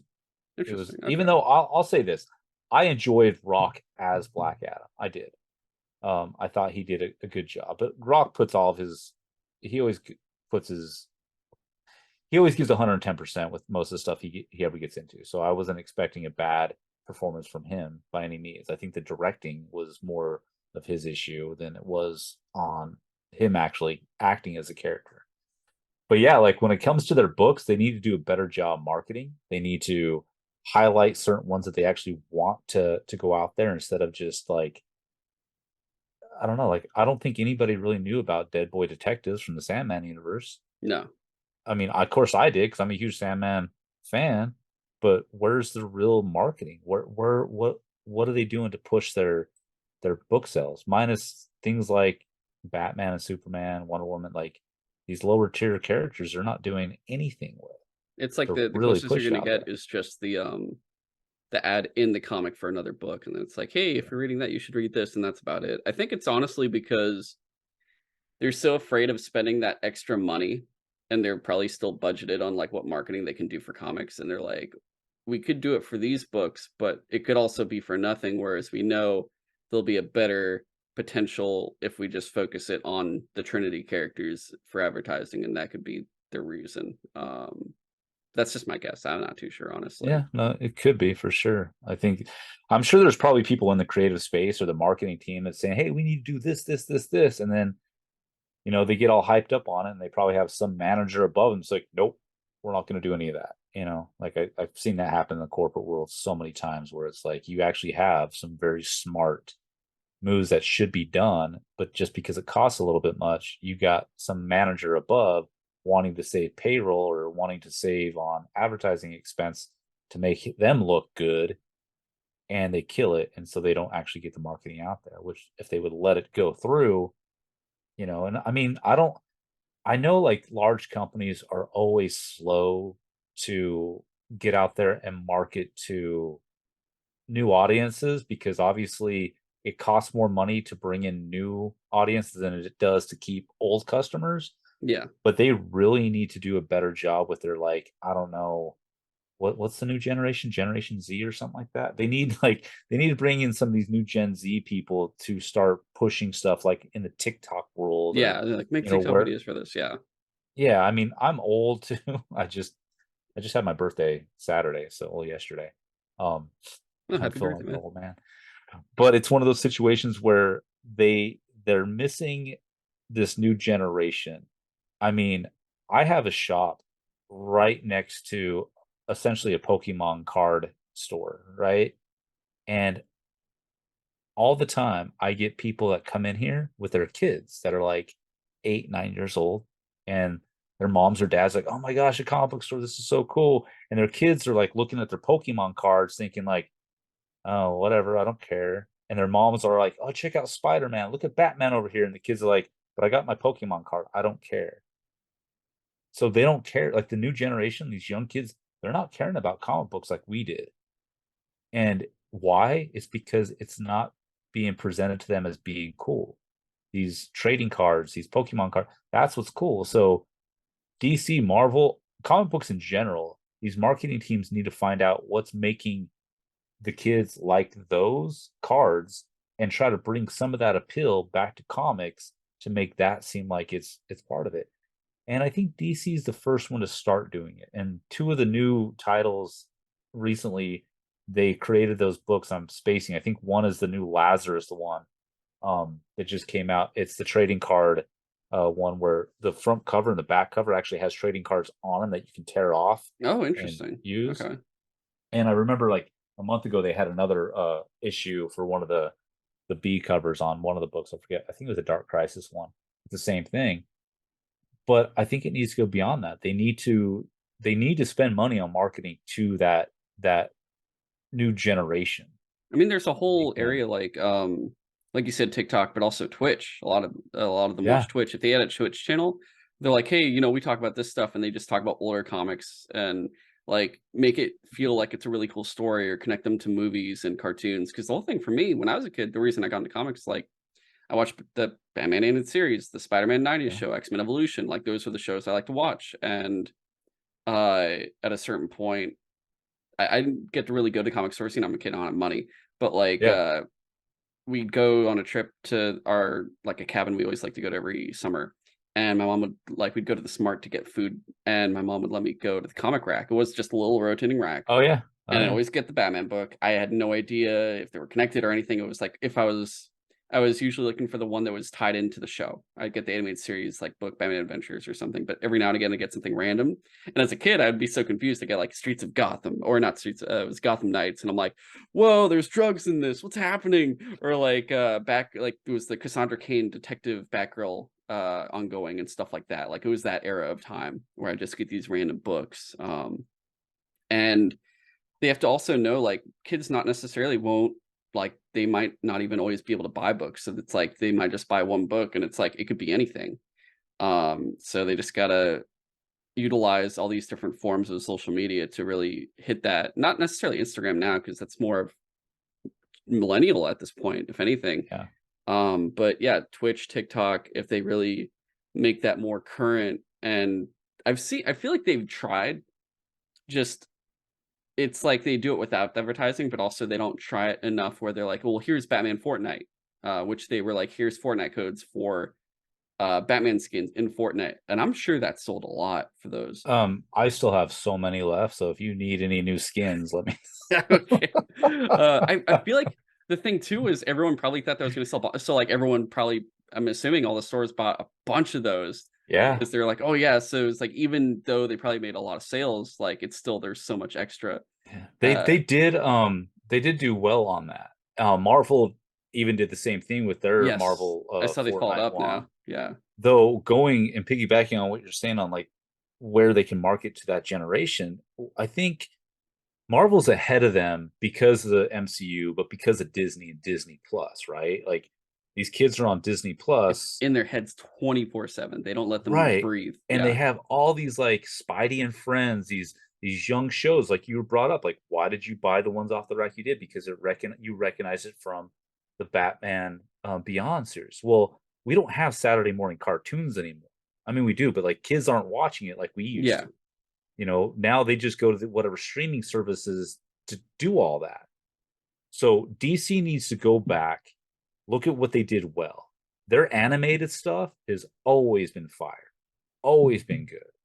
They need a streaming service to be more productive and compete with something like Disney Plus.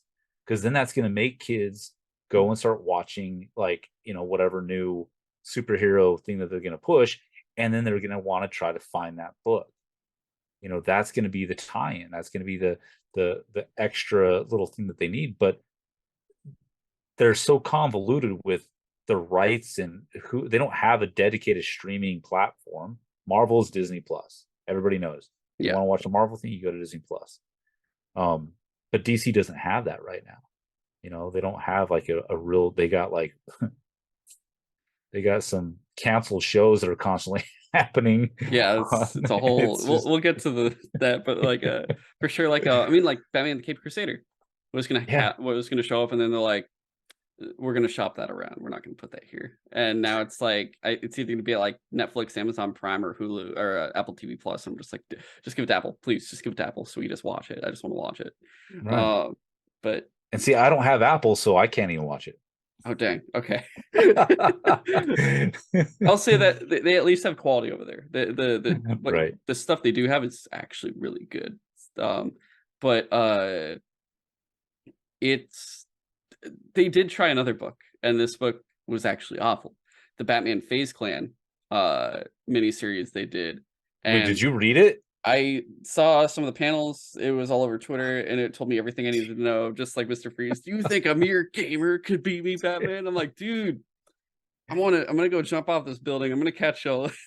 I know for a fact that that had to have been one of those like we're teaming up with FaZe Clan. So if anybody knows FaZe Clan and who they are and like their whole like shtick, it had to been set up for a joke because I read it and yeah, it was horrible, but it was horrible in the sense of like kind of like Cobra Kai. Or you watch or have you watched Cobra Kai at Not all? yet, no. I Okay, know a lot about so it, but I haven't watched it. it's horrible, but it's that horrible that you just need to keep watching because it has like, oh, this is good, but this is so bad, I gotta keep watching it. That was that FaZe Clan Batman situation. This is like it had to have been done as a joke, it had to have been done to try to capitalize on the gaming kind of concept of it, but it was another one of those books that it really didn't sell. So they try to incorporate some of the youth into it, but what they should have done then is I know some of the FaZe Clan cats did push a little bit out there, but not a lot. They got their paychecks from getting the book done probably and went on. They should have marketed it harder. They should have went on to the Twitch. They should have went on to the YouTube streamers that were doing, their video games and pushing that book that much more. Um, because that was potential that they could have had. Even as silly and cheesy as the book was, I think it still would have probably reignited something in people to read comics more if they would have put more stuff into that book to help say, hey, now you should check out this book, something on that line. But they need to stop with some of this really cheesy stuff if it's not going to help push more readers somewhere else into the genre. Yeah, I believe that. Trying to think if there's anything else on that kind of thing. I guess like before we move on again, like, is there anything you think, any other changes or complaints you have for DC Comics so far right now at this point? I wouldn't say complaints. I think we covered most of that. Some of the changing though, I think what's his name? Zaslav. I think that's the Yeah, yeah, Zaslav Warner for Brothers CEO, David. He I believe firmly like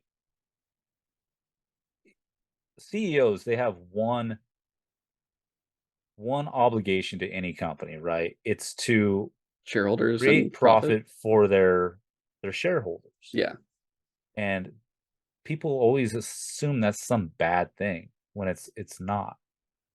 If we think about it, like I don't well, in my stock portfolio, I don't think I actually own any Warner Brothers stock currently, which I actually might think about. But it's one of those get them a situations little where slow. it is, it's way low. And actually, like again, I come back from the corporate side of things. And since I was a kid, I've always been stoked on finances. I've been a stock nerd since I was young. I used to read the Wall Street Journal just to see the stocks. And when I was like 9 years old, going through and like, what are all these numbers? I've always been down that road. So looking at their numbers right now, where Warner Brothers sits, the analysts are even saying, "Hey, you should either hold or buy the stock right now." Nobody's saying to sell it right now.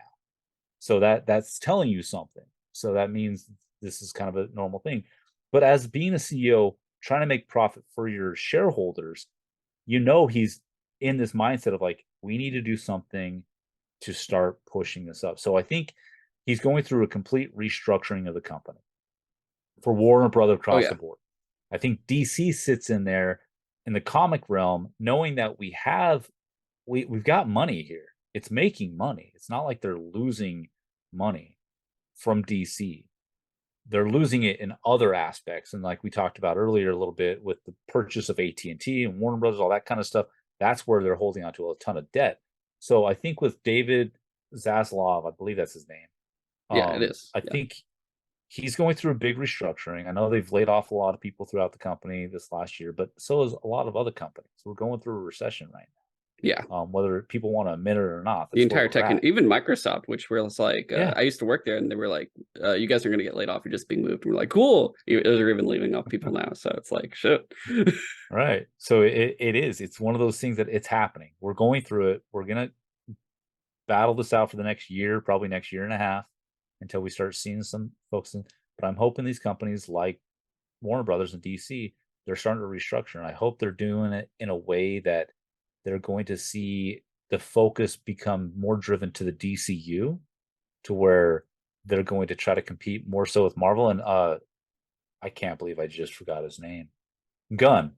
Oh, Um, James Gunn, yeah, being in yeah, charge now with him Peter going over Safran. there, teaming up with Jim Lee on the creative side of things and having all that kind of power. I think I think they're gonna focus on something more, but I really hope they go back to their animated stuff. I hope they do. Okay, I'm only gonna bring this up because the new series Bad Batch from Star Wars just got released. Yeah, I'm a fan of Bad Batch. Okay, I'm not a Star Wars fan at all, to be honest. Like, I'm a Star Trek guy, but I've now watched everything Star Wars because I got Disney Plus and it was there. So I'm like, oh, let me watch it all. I'll say this: Bad Batch is my second favorite thing Star Wars has ever done. Andor was my number I one was gonna say, favorite was it thing Andor? ever. Yes. Oh my Andor's god. so fucking good. Oh, so amazing. Like, I don't need any other Star Wars stuff other than Andor and Bad Batch. But what they're doing with like Star Wars in that animated side of things and the Bad Batch kind of stuff, DC needs to do. They need to find a good streaming platform where they can stick to, like a Disney Plus. They need that. I don't know how they would do it or what that's going to look like, but they need that. They need to have the kids filter in to watch that kind of stuff, then go out into the world and find actual books to read that.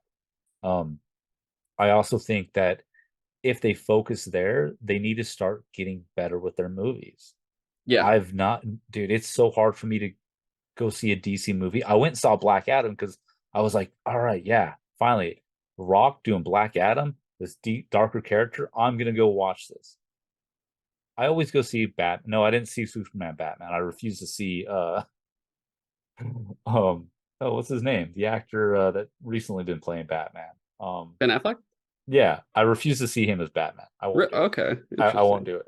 I can't. I We're don't know gonna have what it very is. different opinions on the movies, but I'm not gonna I'm not gonna get into it. Oh, Don't I'm sure 100%, but worry. I rarely see DC movies because they've always just let me down. I mean, since Batman 89. Like, I mean, Mr. Freeze back then with freaking Arnold Schwarzenegger, dude, that was horrible. It was horrible. But then You look back on it now, and I'm like, oh, I love that movie. It's horrible, but it's funny as hell. but that was part of it because it definitely kept to this true like comic book nature of sorts. Yeah, yeah, Dark Knight, the first one was great. Bane, what was that? Hated it. There's so many elements to like these that I can't at least well, actually now Marvel is actually killing it too. I'm hating some of the stuff that they're putting out lately. But it's one of those like, for me, it's they just fatigue the shit out of me. But yeah, oh, big time. Yeah, yeah, it is that. I finally watched Love and Thunder a couple nights ago and I shouldn't have. I was like, dude, I shouldn't have. What I do to myself? I Um, understand. but I think if they can get a solid handle on their DC movies, their anime, um, they can bring it back. And I think you made a great point about take somebody like, I don't know, whether it's Tom King or Chip Zdarsky and put them on a lower level character in the books, it's gonna push those up more. Then people are gonna go back and, get the big characters. Big Yeah, characters are already selling. You don't need great creative people on those characters. I mean, yeah, you still want them because if you did some of that sucks, well, then it's just not going to be good in general. But to bring up these other characters, and then I do want to see Nice House on a Lake be turned into a TV show or a movie or some kind of Netflix thing or something. I want them to do more titles like that. I want to bring back the old like Vertigo type thing. I thought that's what they were doing with the Black Label, and they kind of are, but they need more of it. yeah, I very think much so. these offshoot like 1 and 6, that's what's going to really help DC, and I'm glad they're starting to do it a little bit more. Aquaman Marvel could Andromeda was take it. really good too. Oh my god, Oh yeah, I forgot about oh that. yeah, Yeah, really good. So I think if they can focus on some of that, and yeah, make them write them to be made into TV shows and movies, fine, do it. Like that's what's going to bring more attention, more money to pay more creative people to come over to their team and be able to create this stuff. And I think that's going to really benefit DC in so many ways to come if they can find that. But stop with 100 freaking Batman titles a month, yeah, reduce that down to like 15 or something, and then expand on your what I like to call your fake indies, like Nice House on a Lake. It's kind of like an indie book, right? The only thing that I think they did miss an opportunity, they could have still been in the DC world. You know yeah. what I I mean? guess Like so. if Yeah, like more or I don't less. want to ruin it for you, but Sandman did that. I did. Um, I did. I heard a bit about that. I mean, it's like the same thing with Swamp Thing. When it used to be kind of on his own. Then you're like, look, it's Constantine and Batman, and you're like, okay, yeah, exactly. So I think that's something that if they would have incorporated a couple, like I don't know, like make one of the characters in Nice House on a Lake talk about, oh yeah, I remember when Batman was in Gotham and did just a quick little thing to keep that world connected. That's all they yeah. need to do. I mean, And I like, think that would be great. definitely. And I feel like because you went through all that, I have like different points to make, but it's like on different timelines of when you were talking about. So I guess I'm like, where do I start? I guess I'll go backwards. Yeah, for the comics for sure. And I think depending on how all the like other media goes, it really depends on how that goes for it to really hit this, especially like, they did the Gotham Knights game, and that was it bombed. It did not do like it probably sold, but it didn't like I didn't buy it. And I'm a big I always like I would have bought a Batman game, no problem. It had his name on it. I'm like, yeah, I'll get it. And I didn't, and that says something. Just because how bad that was, and they have like a mini series for it tied in. But I think if they do stuff like bring back Aquaman, have like someone like Tom Taylor or someone do Aquaman and something like that. Like it's Maybe I'll crazy that actually read it if he did it because I don't like Aquaman. But if Tom Taylor wrote it, he I was might read my it. that's the crazy thing in terms of actual powered people. He's my favorite superhero. Besides, Really? because yeah, Oh man. it's surely for that. I'm not a good swimmer. I can't swim well. So I'm like, this is the guy I Okay. want to be. I want to like breathe All right. underwater and do all this stuff. That sounds like a dream come true. Um, but like yeah, I feel like he always gets the shit end. Like Jeff Johns brought him back and it was phenomenal. And like Kelly Sue DeConnick did more with him. And I'm like, these are great. And then all of a sudden it just tanked. And they're like, we're gonna switch Aquaman and have Jackson Hyde do it. And I'm like, yeah, let's see how it goes. And then it lasts like 7 issues. And I'm like, I guess people didn't like it. I was buying it, but I was like, people were just like, nah, I don't want this.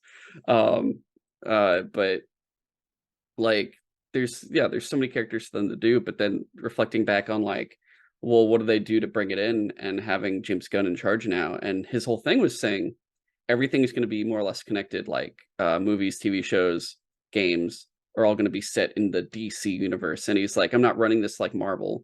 I don't want like a whole like this is the Marvel timeline. I'm running this like Star Wars, where this is the universe and all these things are happening in this universe and it's one universe. That's how he's approaching it. And I was like, that's actually interesting. That's I didn't never Yeah. thought I'd look at it that way, especially considering DC's very much known for the multiverse. So they could still, I guess, do that, just still have it all connected, and like having connected live action series with cartoons and film and animated film and games is going to be very interesting, because that will make people want to connect more, and that will hopefully not fatigue them like Marvel has, but like make people more interested, especially if they make sure it's completely like make sure they're different enough that you're not feeling like you're just watching the Marvel show every month or something, if it whether it's on Disney Plus or in a theater.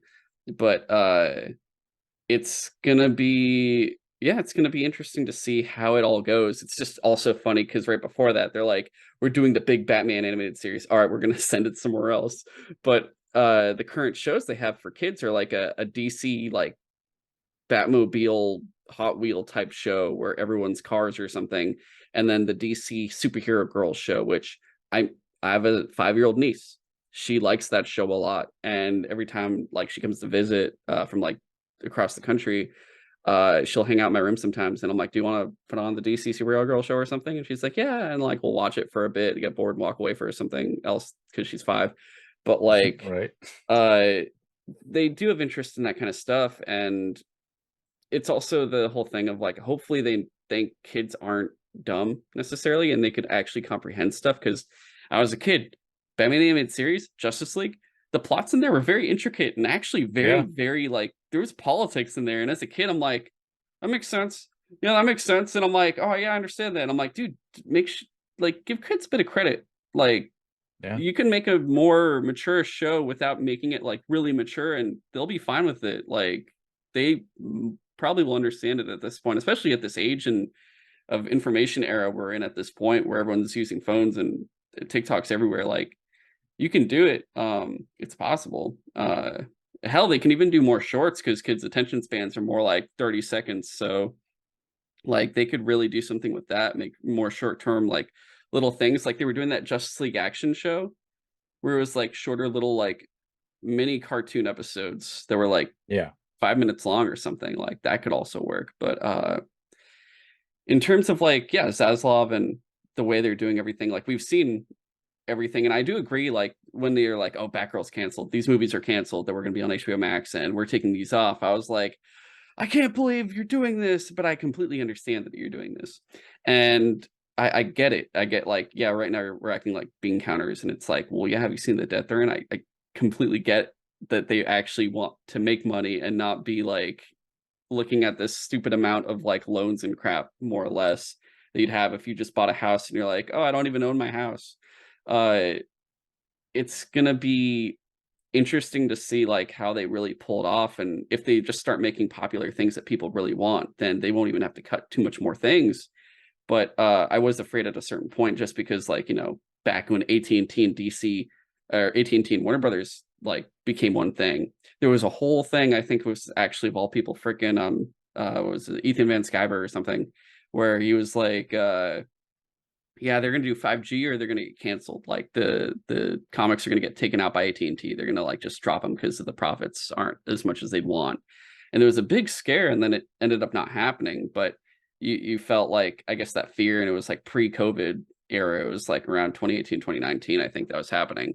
And then now it's like the same thing, another merger. You're seeing all the layoffs, like you said before, and things being removed from HBO Max, which no one ever thought would happen. And they're like, yeah, well, I have all these things and all these licenses when We could just cut it off, not pay these licenses, take these things off we do have, license it somewhere else so we're actually making money off of it instead of hoping like, I hope more people subscribe for this specific thing or something like that. And I'm like, I don't like this, but I get it, especially if HBO Max and Discovery Plus are going to merge into one and have all this extra content together. Like, I guess I do get it to an extent, but at a certain point, yeah, it's going to be a spot where I guess because the amount of stuff they're cutting right now hasn't been like nonstop. It's not like every week there's something new they took off or cut or like closed or canceled. It's very tactical that they've been doing it so far. You could tell they're doing a lot of research of what is something we can get rid of, look through every single thing we have. And they said Westworld was doing good and then its viewership dropped. Its viewership dropped this much that it was canceled. Why do we need it still? Okay, take it off. Like the all of that kind of stuff. And I think at this point, if they wanted to really close something massive, we'd either, I guess, see it within the next 6 months or it would have happened already. And I guess the two that we would think would be on the chopping block would either be like DC Comics or people forget they own them, but Rooster Teeth is an entire thing that they own. And that's like a whole area that I think they only make money off of merchandise. And I don't even think it makes too much. So I think you'd see Rooster Teeth go before DC Comics goes, especially because they could still utilize DC Comics for scripts at the very least. Yeah, and at the side of it, DC is not going anywhere. DC Comics, no. They're going to sell it to someone first before it's just scrapped. Yeah. But DC Comics, though, the underlying element, that pushes the narrative for all their other DC stuff. Who's going to go watch a Batman movie? There's no Batman comics anymore. Yeah. There's nothing holding. So that's going to be, I'm not worried about DC Comics going anywhere. They're doing well on that side of things. It's the restructuring that they're doing with everything else across the board. And I think you're right. They're being very strict. Like sometimes like we'll see all these clickbait titles in the news and DC's this and Warner Brothers that and all this debt. Well, and that's great for selling newspapers. You know what I mean? Yeah. Or getting people to click on your news story. What they're forgetting is there's a lot of intelligent people that are hired by these large corporations that are sitting in the back rooms and offices trying to decide on what to do with a multi-billion-dollar company and how we need to restructure and make things happen. There's also a lot of accountants, CPAs, people that know tax codes that are saying, hey, check it out. You cancel Batgirls this year, you're going to get an extra amount on tax deductions for next year when we go to follow your claims because you have a huge $1 million expense that now you can expense. It's going to save you a lot more money in the long term. Doesn't mean you can't come back in 2 years and now release that Batgirls because you brought it back around. You know what I mean? So they're being very strategic on how they're doing it. If we see anything cut this year, I'll actually be kind of shocked. I don't think anything has been since January 1 yet. Yeah. We're very early because all the cuts happened right before last year. Why? Because tax season's coming. We got to get taxes done by April 15th of this year for last year. Let's get it all taken care of before December 31st so we can write those all off as expenses that didn't work out. Not to mention, when it comes to movies, in the movie industry, it's standard practice to create every movie under its own LLC. Because if you do that, you never lose a dime as a company. It's all a tax write-off. Whether that movie was a blockbuster hit or if it only made $1 in the box office, doesn't matter. It's always a write-off. Like you never lose money on movies. You hear in the headlines, oh, it failed at the box office. It only made $300 million and they spent $400 million to make it. Doesn't mean they lost money. It's all a write-off. And that's the smart part of the tax code that happens with these movies. Nobody dives into that deep. I'm a geek. I go to sec.gov all the time and look at people's, 10K reports and what they're doing on the back end of their financial statements and all that kind of dumb stuff. But I really think that was what their big push was. We need to have as much to go to the tax season with on our expense report first. So when we get into 2022, we can reformat and start this whole year on a better, element. Because when they're looking at that $50 billion in debt, again, brought mainly from the AT&T merger, they're not going to be cutting programs like DC Comics. It just won't happen. At least that's my prediction. I don't think they're going No, I don't, anywhere. yeah, I honestly don't think so either. No. Their movies probably should because they haven't good. But I think they have potential to reformat. I think Gunn is right. I think creating it like a Star Wars type universe, that's the most genius way that they could do it. Incorporate it. It doesn't, like, again, Andor is my favorite Star Wars thing, and Andor is such a small character to the entire Star Wars universe, but to me it was more impactful, and mainly because it tied in so many. Like, Andor himself is a nobody. He's not a nobody. He's more of a martyr. We all know his And a outcome. He short ends term up, one at that. Like he's not even like yeah, someone that his name goes beyond the what he does, more or right, less, or at least the event that takes place, because then it gets yeah. drowned out by like 20 other things that become more impactful. But he, the show itself brought in so many other elements of that universe that all have connections in great places.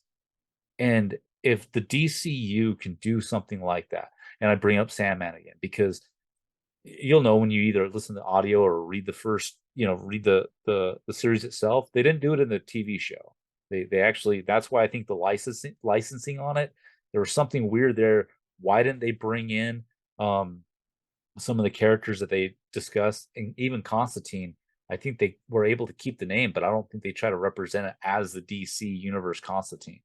But in the book and listening to the audio as well, they tie it all. They always have like small, like um Arkham Asylum is mentioned in it because they have to go to Arkham Asylum to get one of the characters, and he breaks out of Arkham Asylum and he's sitting with the Scarecrow and having a good conversation with the Scarecrow. But it's such a small snippet that you don't expect it, but it's still tied into that DC world. And so you're still connected, even though Sandman is so out of place from it completely. Like, I don't ever expect to see Dream meet up with Batman anytime soon, Yeah. because to Dream, Batman's just an insignificant little, you know, minute type thing because he's ever, he goes on for eons. Um, but I think if Gunn can pull that together and make things work and everything they do, and again, I think they failed with Nice House on the Lake. I think they had an opportunity to bring it more together, even with that. But if they do more of that, they're going to be fine. It's going to be great. Their character, DC's always been good on their character-driven storylines as well, more so than Marvel for the most part in a lot of ways. Marvel always reminds me of like a Michael Bay movie, right? Yeah. It's more of the explosions and let's get into it in the action. With Even their events DC, are a lot more like the world's gonna end. I'm like, dude, you did that 3 days ago. right? Can I Also, also they, make a they kill me with their segue? tie-ins. Their tie-ins are there's so many tie-ins. Tons. And this is where I think they fell huge. The snap. You're telling me you just killed half of the universe and you don't talk about that anymore? Than they talk about the event in New York from 2012 more than they talk about the snap. Yeah, it's like briefly mentioned in what like the Falcon Winter Soldier a little bit because the whole Flag Yeah, Smashers thing. I forget what else. I guess WandaVision to an extent. But like it's very small. It's not like huge, but right. it is mentioned. I feel like in every show, but it's just for a second, except for Yeah, like and maybe Miss Marvel it's and She not. Hulk. And here's what blows my mind, right? Like, the snap, yes, people came back to life, right? But there was trillions of people probably in the universe that died as a direct result of people vanishing. Yeah, that was the whole thing of like, yo, the dude in the helicopter. When you see the helicopter crash, it's like, what if the pilot was gone? The other dude's just like, ah, shit, just Yeah, died. now I'm dead. And Yeah, to say that that didn't cause like 1,000 Punishers to suddenly come up, and I use Punisher because that's my dude. Because Punisher went nuts because his whole family was gunned down by the mob.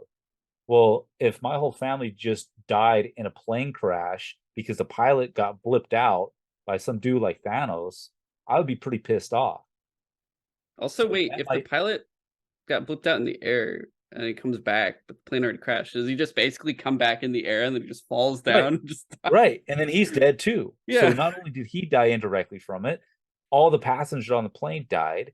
I'm sitting in my house waiting for my wife and kids to come home, and they die because of this thing. I might start my own vengeful, like, let me take on the Avengers because they failed, and maybe now I'm a supervillain. You Yeah. know, they have so much potential that they missed out on in creating that entire like thing from that snap.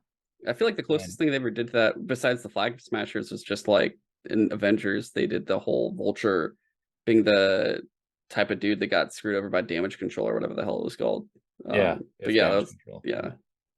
But I think, and I don't want DC to fall prey to that as well. So they need yeah, to, they're gonna actually like look into creating this new world and tying it more together and joining it, then look at those significant events and what can like that's why I like the Loki series. I thought that was a great little segue into the behind the scenes of the multiverse of like where essentially Kang's offspring, if you want to call it that, created this weird dimension where the timeless can live. And Loki was able to find this area and like be in this weird void where DC has a great opportunity for their multiverse and what they do on that side to just learn from where Marvel made mistakes yeah. and Especially found the goodness. yeah, and it's so funny because you're like, people look now and they're like, yeah, why is DC copying Marvel for movies? And it's like, dude, you have no idea the history of how much Marvel would just be like, DC did this, we better do it too. And it's just like, it's just the way the tables turn and everything else, where you're just like, no, you don't get it. They did it like literally Yeah. years before the I don't want to like make any kind of like, anybody mad, but I mean, yeah, hello, Marvel's been jacking shit from DC since day one. I mean, they're like they've been Steve Jobsing Stan it the Lee whole time. created a bunch of characters, yeah, with Jack Kirby, but a lot of that came from DC. Like, look at some of these characters, like they're DC ripoffs. I mean, that's a lot of Marvel in general. Not ripoffs. I mean, obviously they had their own, take on it, but that's just how things were back then. Yeah, So people would just get to angry say if that, if I told them like, you realize Thanos is just purple dark side guys, right? You know this. yeah, 2 years after, they 100%. just were like, oh shit. Yeah. Yeah. And can I just say that Thanos, like, why, like, people were thinking, oh, there's nobody can be tougher or better than Thanos. Like, dude, Thanos was just a celestial being that had some power, but without the Infinity Stones, he's really nothing. Yeah, Like Kang, heck, Doctor Doom is more powerful than Thanos. I'm waiting for a Doom. Yeah, I want a Doom series to come out. that'd be interesting. But But no, I feel it. so yeah, but I think with the DCU, I'm excited to see what James Gunn's doing. I'm very excited for the future of DC right now, more so than I ever have been. Even though I've been let down constantly, but their books have always been fairly good. Black Label reinvigorated my love for DC about 3 years ago when that first started. Like when I first read Black Label Mr. Freeze when it first came out, I was like, dude, they've got something finally. And that's what I was hoping to come to the big screen as well with stuff like that. Um, it was I don't know if you read Harleen. So Which one about was that? 3 or 4 years ago, I think it came out. It was Harley Quinn. It was called Harleen. It was a prestigious Black Label Oh wait, book. is It was it one the of the bigger Stephen ones. Sedgwick one? The where she's a psychiatrist Yeah, yeah, and yeah, yeah.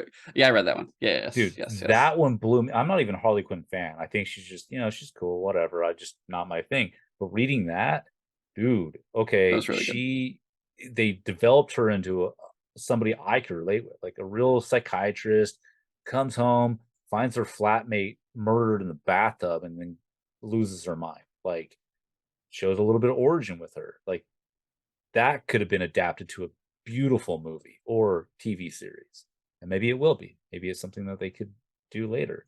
I don't know if Um, you Sedgwick was actually, besides that, he was gonna do a Poison Ivy and a Catwoman one too. He wanted to do all that, and then like a Gotham City Sirens. I'm like, dude, with his art too, it's insane because dang, he. so I good. don't know if you ever read.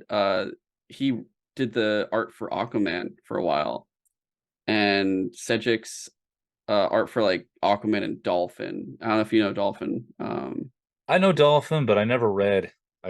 It was Yeah. phenomenal the way he pulled it off. I was like, this is one of the best. Like, this is the best Aquaman art I've seen. Period. It's amazing how insanely good it was, but for sure. I guess looking forward to just the coming year now. Is there anything you're looking forward to for DC's books? Swamp Thing, Jeff Lemire, 2 and 3. I feel that. I feel that for sure. That's honestly the biggest thing I'm really looking forward to. Continue with the Riddler's Dano run for sure. Okay. I can't really speak on any of the movies or shows because they're such in a weird place right No, no, now, and for I'm yeah, I don't just have hoping to. they're gonna do. Um, Again, the Lazarus Lazarus Planet one situation with, shots. Yeah. yeah, I'm looking forward to reading some of those. I'm glad they're one I shots also. I'm like, thank God I don't Yes. I'm like because they were one shots. I'm like, you know what? I'll get all these. And they're like, there's also a miniseries with Wonder Woman and Shazam. I'm like, I'm okay with that. I'm not gonna do that one. Speaking of though, so what even pulled me into this Dark Crisis world now was exactly what you said. Somebody was mentioning to me like, "Oh my gosh, I can't believe they put this out." I think it was Dark Crisis War Zone. Warzone. Yeah, War. there's Warzone, Dark Army, Big Bang. Oh, it was Dark Army. No, it was Dark Army. So someone was like, "Oh, I can't believe they're coming out with Dark. I'm not buying that." Blah. I was like, "For like why?" And they had this big issue with it. And so I ended up reading it, and I was like, "This is actually pretty good. This makes me want to read more of the Dark." So I asked him, I was like, "So what? Why were you so like? I just don't want to start another series." I'm like, "Dude, it's a one shot." And he was like, "It was a one shot," and I was like, "Yeah." He's like, "Oh, okay. Well, now I'll read it." I'm like, "Oh, well," because he thought it was going to be another series. Because he's like, I can't afford adding more series to my already extensive list." And I was like, I get that. So you're right. It's awesome that they're doing these like one shots as opposed to, 7 new series that's gonna take, forever Yeah, to I would get I would have into. been like, nah, I'm good. Thanks though. We'll Yeah. just read whatever Mark Waid is gonna write specifically, and then that's it. See you later. Yeah. For me, I think I mean for sure Nightwing 100. I'm so pumped for Nightwing Okay. 100 and everything coming out after. Uh the end of Beyond the White Knight for sure. But Yeah. I guess more long term and everything else. I'm curious to see the Zdarsky and Ramsey's Batman and Detective runs, like how those are going to go. Which I know I'm just saying like, oh, more Batman guys. But like, what was the other thing I was just thinking of a second ago? Um, Oh, this is more of a joke, but like I think the thing I was looking forward to the most was all the limited series I was reading are all ending like from December to like March. They're all just like I'm like oh all the vampire stuff is over. Thank God. Like Nice House at the Lake is done. Like all these other miniseries are just finished. I'm like, dude, yes. And they're like, would you like to get any more new ones? I'm like, no, no. I'm You're just gonna like, get these one shots for the next couple months, and I'm just trying to like decrease. I've already got like 4 X-Men books. Like I'm not trying to do more of this stuff. I'm just like trying to decrease as much as possible right now. It's been like insanity. So the less miniseries I jump on, the better. I only did like Danger Street recently, and that was about it.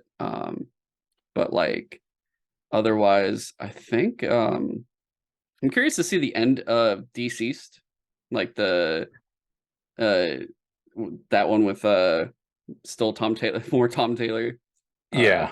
but I'm curious to see where Danger Street goes and then how Human Target's going to end. I guess are Okay, my so things. definitely excited for Human Target, what they can do with that. Bringing up Deceased and like the DC versus vampires and those kind of things, I haven't touched those yet, and I'm actually excited to get into those this year. They're So actually I've just been, enjoyable. Yeah, I was very yeah, shocked. that's something I'm definitely looking forward to. Not that it's coming out this year, but it's something that's already out that I actually want to get into and actually read. I am excited for Batman One Bad Day of Ra's al Ghul, Catwoman, and Yes, Clayface. To be honest, um, I'm also pumped for the Bane one. I forget who's yeah, writing Ra's al Ghul. Is that Tom Taylor for that one? Was that? I forget who's writing that one. That one had an interesting writer, I think, on it that I was was it like, Tom Taylor? I know it comes out this week. I actually have the book. No, is it this week? I feel like the I book is think in my. this week is Bane. Tom Taylor is writing Ra's al Ghul. And then let me check Bane's. I'm pretty sure Bane's is January 17th is Bane. That one is Joshua Williamson. That okay, that's right. Yeah. And then we still got I think Catwoman's after that. That one's in Yeah, that's later on this month. G. Willow Wilson. And then Clayface is next month with Yeah, Jackson Lansing. I have no idea who that is. Also, dude, some of Colin the Kelly is covers writing. for Catwoman are fantastic. I'm Oh actually yeah. looking forward to those. I got the issue 50 Spawn variant. I thought that was really cool, so I got that for Catwoman. But Yeah, even though I don't read Catwoman, I was like, I'll just get this. I'm not gonna read it, but I just want this cover. I shouldn't do this, but whatever. I'll eventually read it, but Yeah. take me a I do minute want to to do read so. that whole run, like those 50 issues, but I was just not into it after Tom Taylor did the whole like wedding was a fake, guys. And I'm just like, dude, I'm almost gonna stop pulling you. Like, I'm so tired of you right now. Some of his stuff, man, like I get it, but it's like it, it reminds me of an interview with one of the women that was working on, I think it was She-Hulk, if I remember right. And I don't know if this interview was like supposed to even be released or what, but she was actually talking about how, like, yeah, we were sitting back writing this stuff, knowing what our critics were going to say about it and laughing when we finally released the show and our critics were saying exactly what we said they were going to say about what we put into it.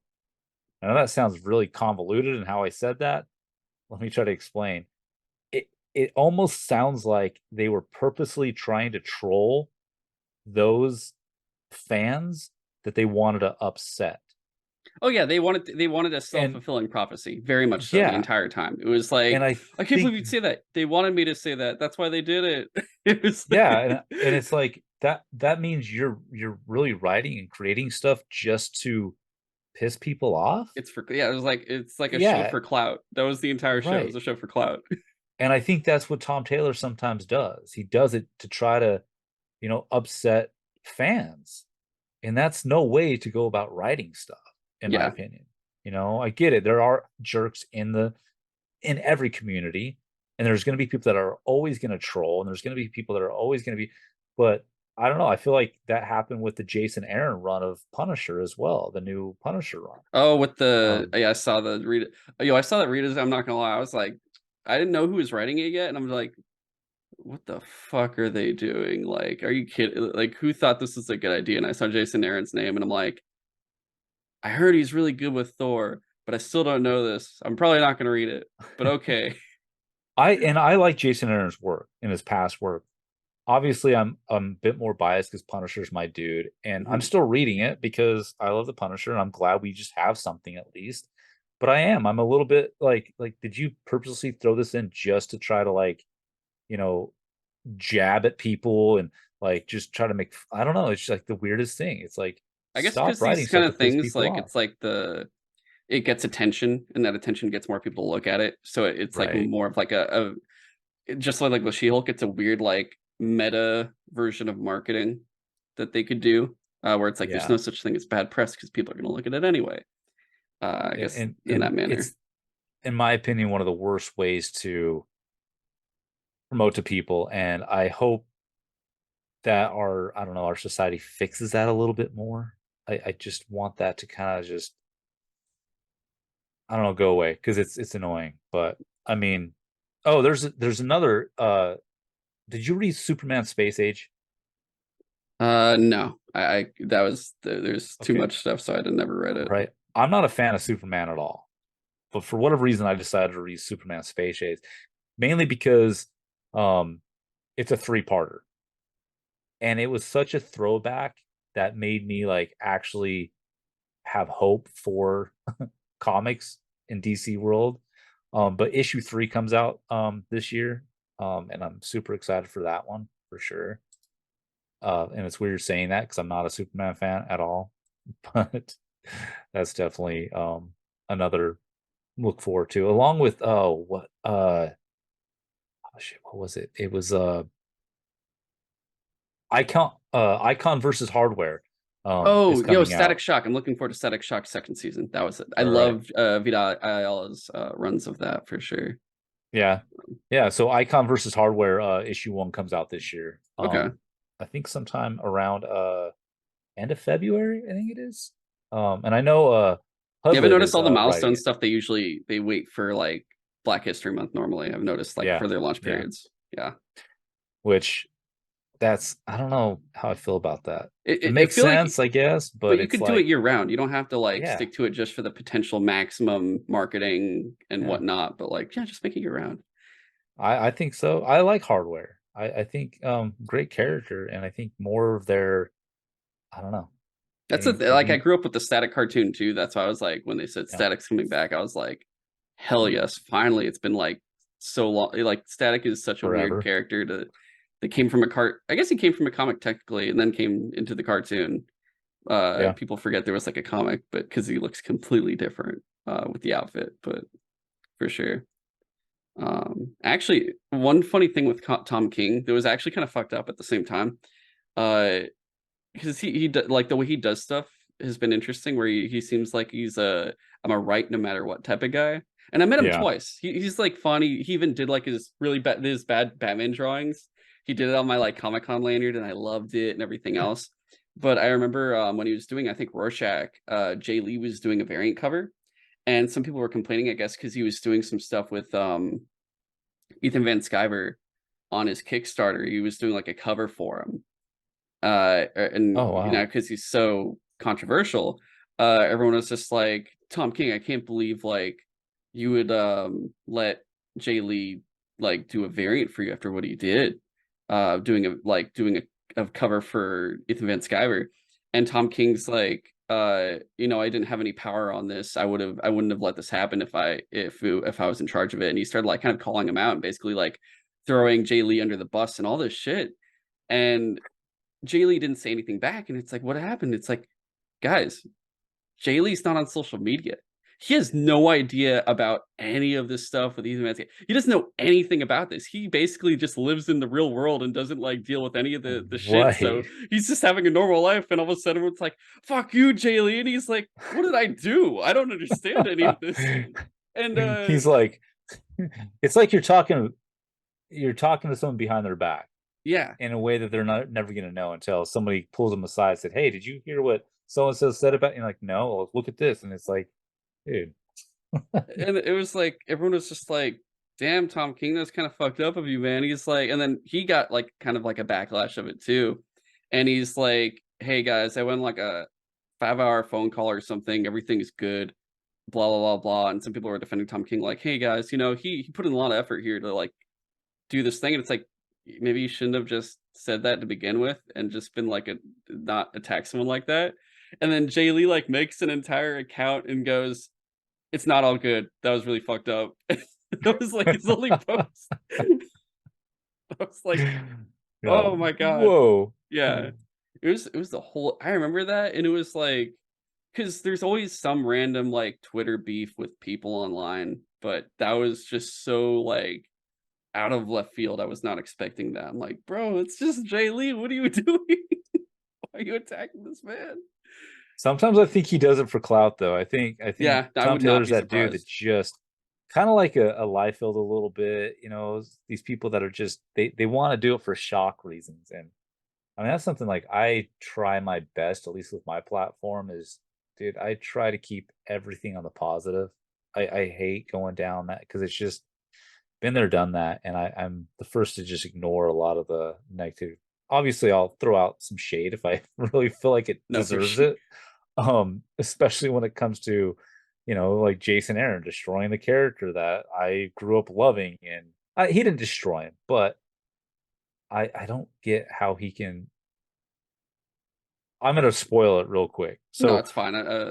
Yeah, it's part fine. of the new Punisher run, I have to bring this up. I just don't. I can't conceive like where Jason Aaron decided to go with this. He tried to create this origin story of Frank Castle as a young kid, like 9 or 10 years old, as being already a psychopath and already being connected with the Japanese organization, the Hand. Like At 10. they were already in his life when he was 9, coming around, giving him stuff and talking to him, and he didn't know it. So it's taking away the impact that Vietnam played on him, that seeing his wife and kids gunned down by the mob in a park played on him. No, he's always just been this 9-year-old psycho that wanted to kill people, and the Hand has always been there the entire time, curating that into a way that's like, and I was just like, dude, how do you? Like, no. It sounds Like, like I could definitely skip this run. yeah, I I mean, can't because I I've said need it, I've but only read yeah. Rucka's run, which I really loved. I Okay. love that. I love like the Daredevil Spider-Man crossover they did with like a Right. Omega Force or something. That was phenomenal. But I Marvel, it's a thing where I just try to keep up with DC, and there's Yeah. certain Marvel runs I really want to get to in due time. Like, I mean, Daredevil and Punisher are two characters I just want to and Moon Knight are the three characters I just Right. want to read everything eventually Right. when I can finally get the chance to. And then like Jason Aaron's Thor run and the and Immortal Hulk and stuff like that. But I'm just like, yeah, I'll do that soon in like 3 years. Sometime. I don't know. I'll It'll add it to happen. the other like long box next to my bed that I'm still trying to get through. Yeah, God, but yeah, no, that stuff is always crazy. I think you know what's funny? I think Scott Snyder did a better job with that kind of thing where it was like, let me just alter a little bit of stuff. Where when he introduced the Court of Owls, like he did stuff Yeah. that didn't necessarily change too much. He's like, yeah, they've always been around, and like you see like Alfred's father get killed by a Talon, and it affects about absolutely zero of like year one. It doesn't affect any of the other early Batman stuff or anything else. And then they do like the thing that does affect zero one, where it's like the bat flies through the window, and you're like, "Father, I'm coming back." Immediately after the bat flies out of the window, an owl just kills it, and you're like, Whoa. "What the fuck?" But it was like it was so well done. I'm like, that still changed absolutely nothing, but it was actually kind of funny at the same Yeah. time. I think that's a good way of like, hey, I want to, shake things up, but not like Yeah. a stupid amount. Whereas other people Yeah. are like, I got to be edgy in order to get like this to work. Otherwise, Yeah. why are you going to read my Or book? even tossing in your own like I get it. Comics have always shed light on certain things of this particular day and age, right? Whether it be politics or like ideas or anything that's happening within our current world, it's a good way to voice that into comics. And so as artists and creative people and writers, they want to throw their own personal, 2 cents in their own way in. But there's a way to do it subtly. There's a way to do it to make a good impact on a big note. But then there's ways that like again, Jason Aaron has done this in this Punisher run in little ways that's like, dude, what are you doing here? Like what this panel didn't even need to be in there. And I remember there was one, I think in like book number 3, where he makes one of the people from the Hand who's recruiting Frank Castle to be in the Hand and do this whole thing. And they started talking about like, where else will we find somebody that just loves to kill and be bloodlust? And it's a society that they thrive on corruption and killing people and murdering and weapons. Oh, the United States of America. Um, what? There's like 40 other countries that are a lot more violent and kill more people. And I mean, hello, Honduras, El Salvador. Like what? Like, did Jason Aaron not Google like the 10 most violent countries in the world? No, he just wanted to make a political statement about Yeah, like how, and it's like, dude, you're misinforming people and you're doing it in a way that you're trying to make it seem like this character is even that worse off. And I have my own personal, you know, angst against that. It's just annoying when they do it in a bad way. They could do it a lot more. Like they could have at least said, hey, well, based on, the top first world countries, maybe we are, but it's it's very like left hand. Like you don't need to add unnecessary stuff. It's kind of like what the film one of my favorite film directors, and I'm forgetting his name, Alfred Hitchcock, has always said it's better to leave things out sometimes. yeah. You don't have Or to if put you everything are in. going to showcase something, you better use it down the road. Kind of like if you pan over and you show like a knife on a table, well, that knife better be used in like, the next 3 scenes or Yeah, something. everyone's expecting foreshadowing to something. And it's like, Yeah. what is this leading up Yeah. to? And it's like nothing. So if you put it in there, then make it lead up to something. Yeah, But like with that dialogue, it was just there to throw out at you. It yeah. Don't never make it led like The into anything. Room. Just Yeah. that's it. I have cancer. Are we not going back to that? No, that's it. That's fine. That's the entire That's sweet. Makes thing. no sense, but okay, cool. But no, for sure. I think that's everything. I think we have covered a lot, Yeah, man. we there's a good amount. This is actually a lot longer than the previous one we did before, but that's also because we're just like comics. Yeah, it's just a lot right now. All right, see you guys. That's what happened last time. Oh my god. Yeah, thank you so much for showing up. Where would you like people to look for you? Where can people find you?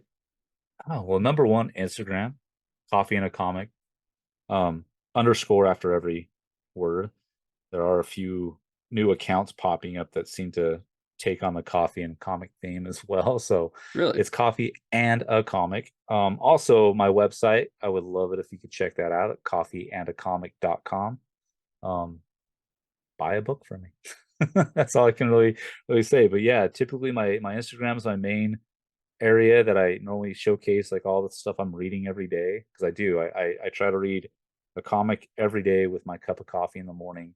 Um, it's been a little bit more hectic in the last few months since I opened up my own brick and mortar, so it hasn't been consistently every day, but I try to every day. But that's the main focus of it. Cool. All right. All Also right. have if you guys check out if whether it's on a podcast or YouTube, check out the show notes that are in the details. The links will for both of those will be in there, or at least the at name for the Instagram, and then the link to the website will be in there as well. So you can definitely click on that.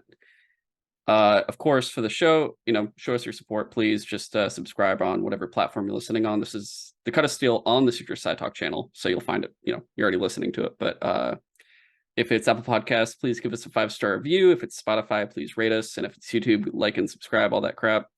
You can also follow on TikTok, Instagram, and Twitter at Side Talk, all one word. And you can follow me on Twitter at GoGoComzilla.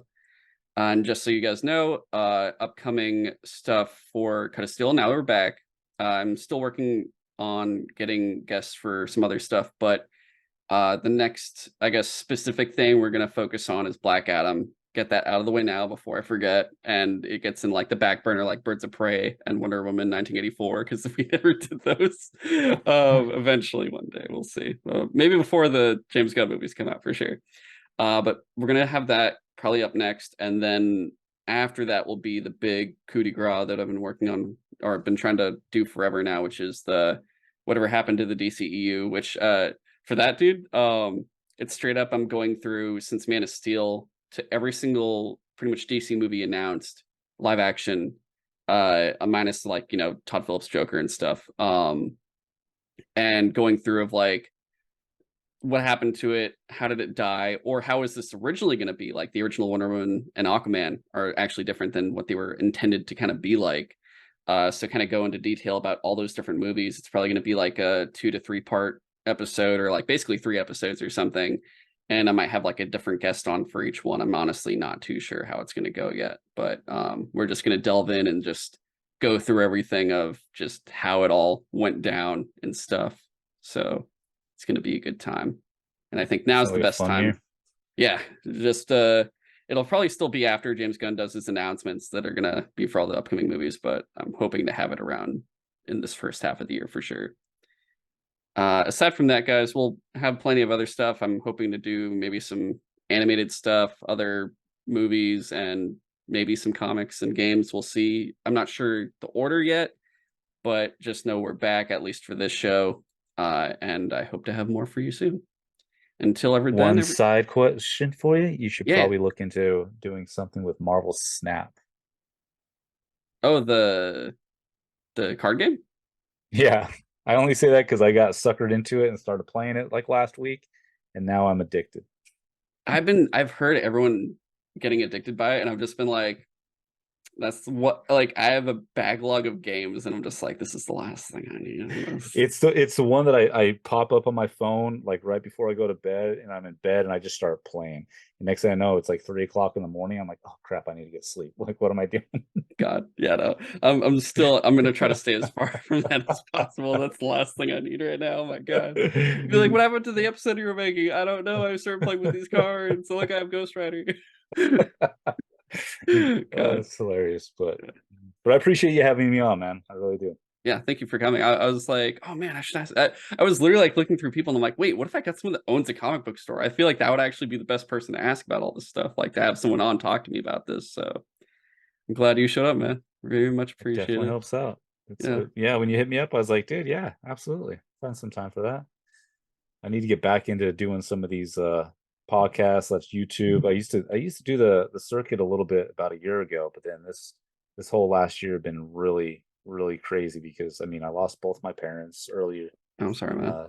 2021 or 2022, which was tough, and that obviously took a toll Yeah. this entire year. But 2021 was definitely where I was really hitting a lot of the circuits a lot, and I want to do more of it and get more back in the community and bring up my YouTube channel that I had for a while with my book club. Um, but trying to get more active on it. So thank you for starting my year off with this. So it's going to Yeah, definitely definitely. motivate me to do more. So if you ever want me back on too, let me know. Oh yeah, definitely. I'd be happy to have you on again for sure. All right. All Until right. next time, everybody. So long.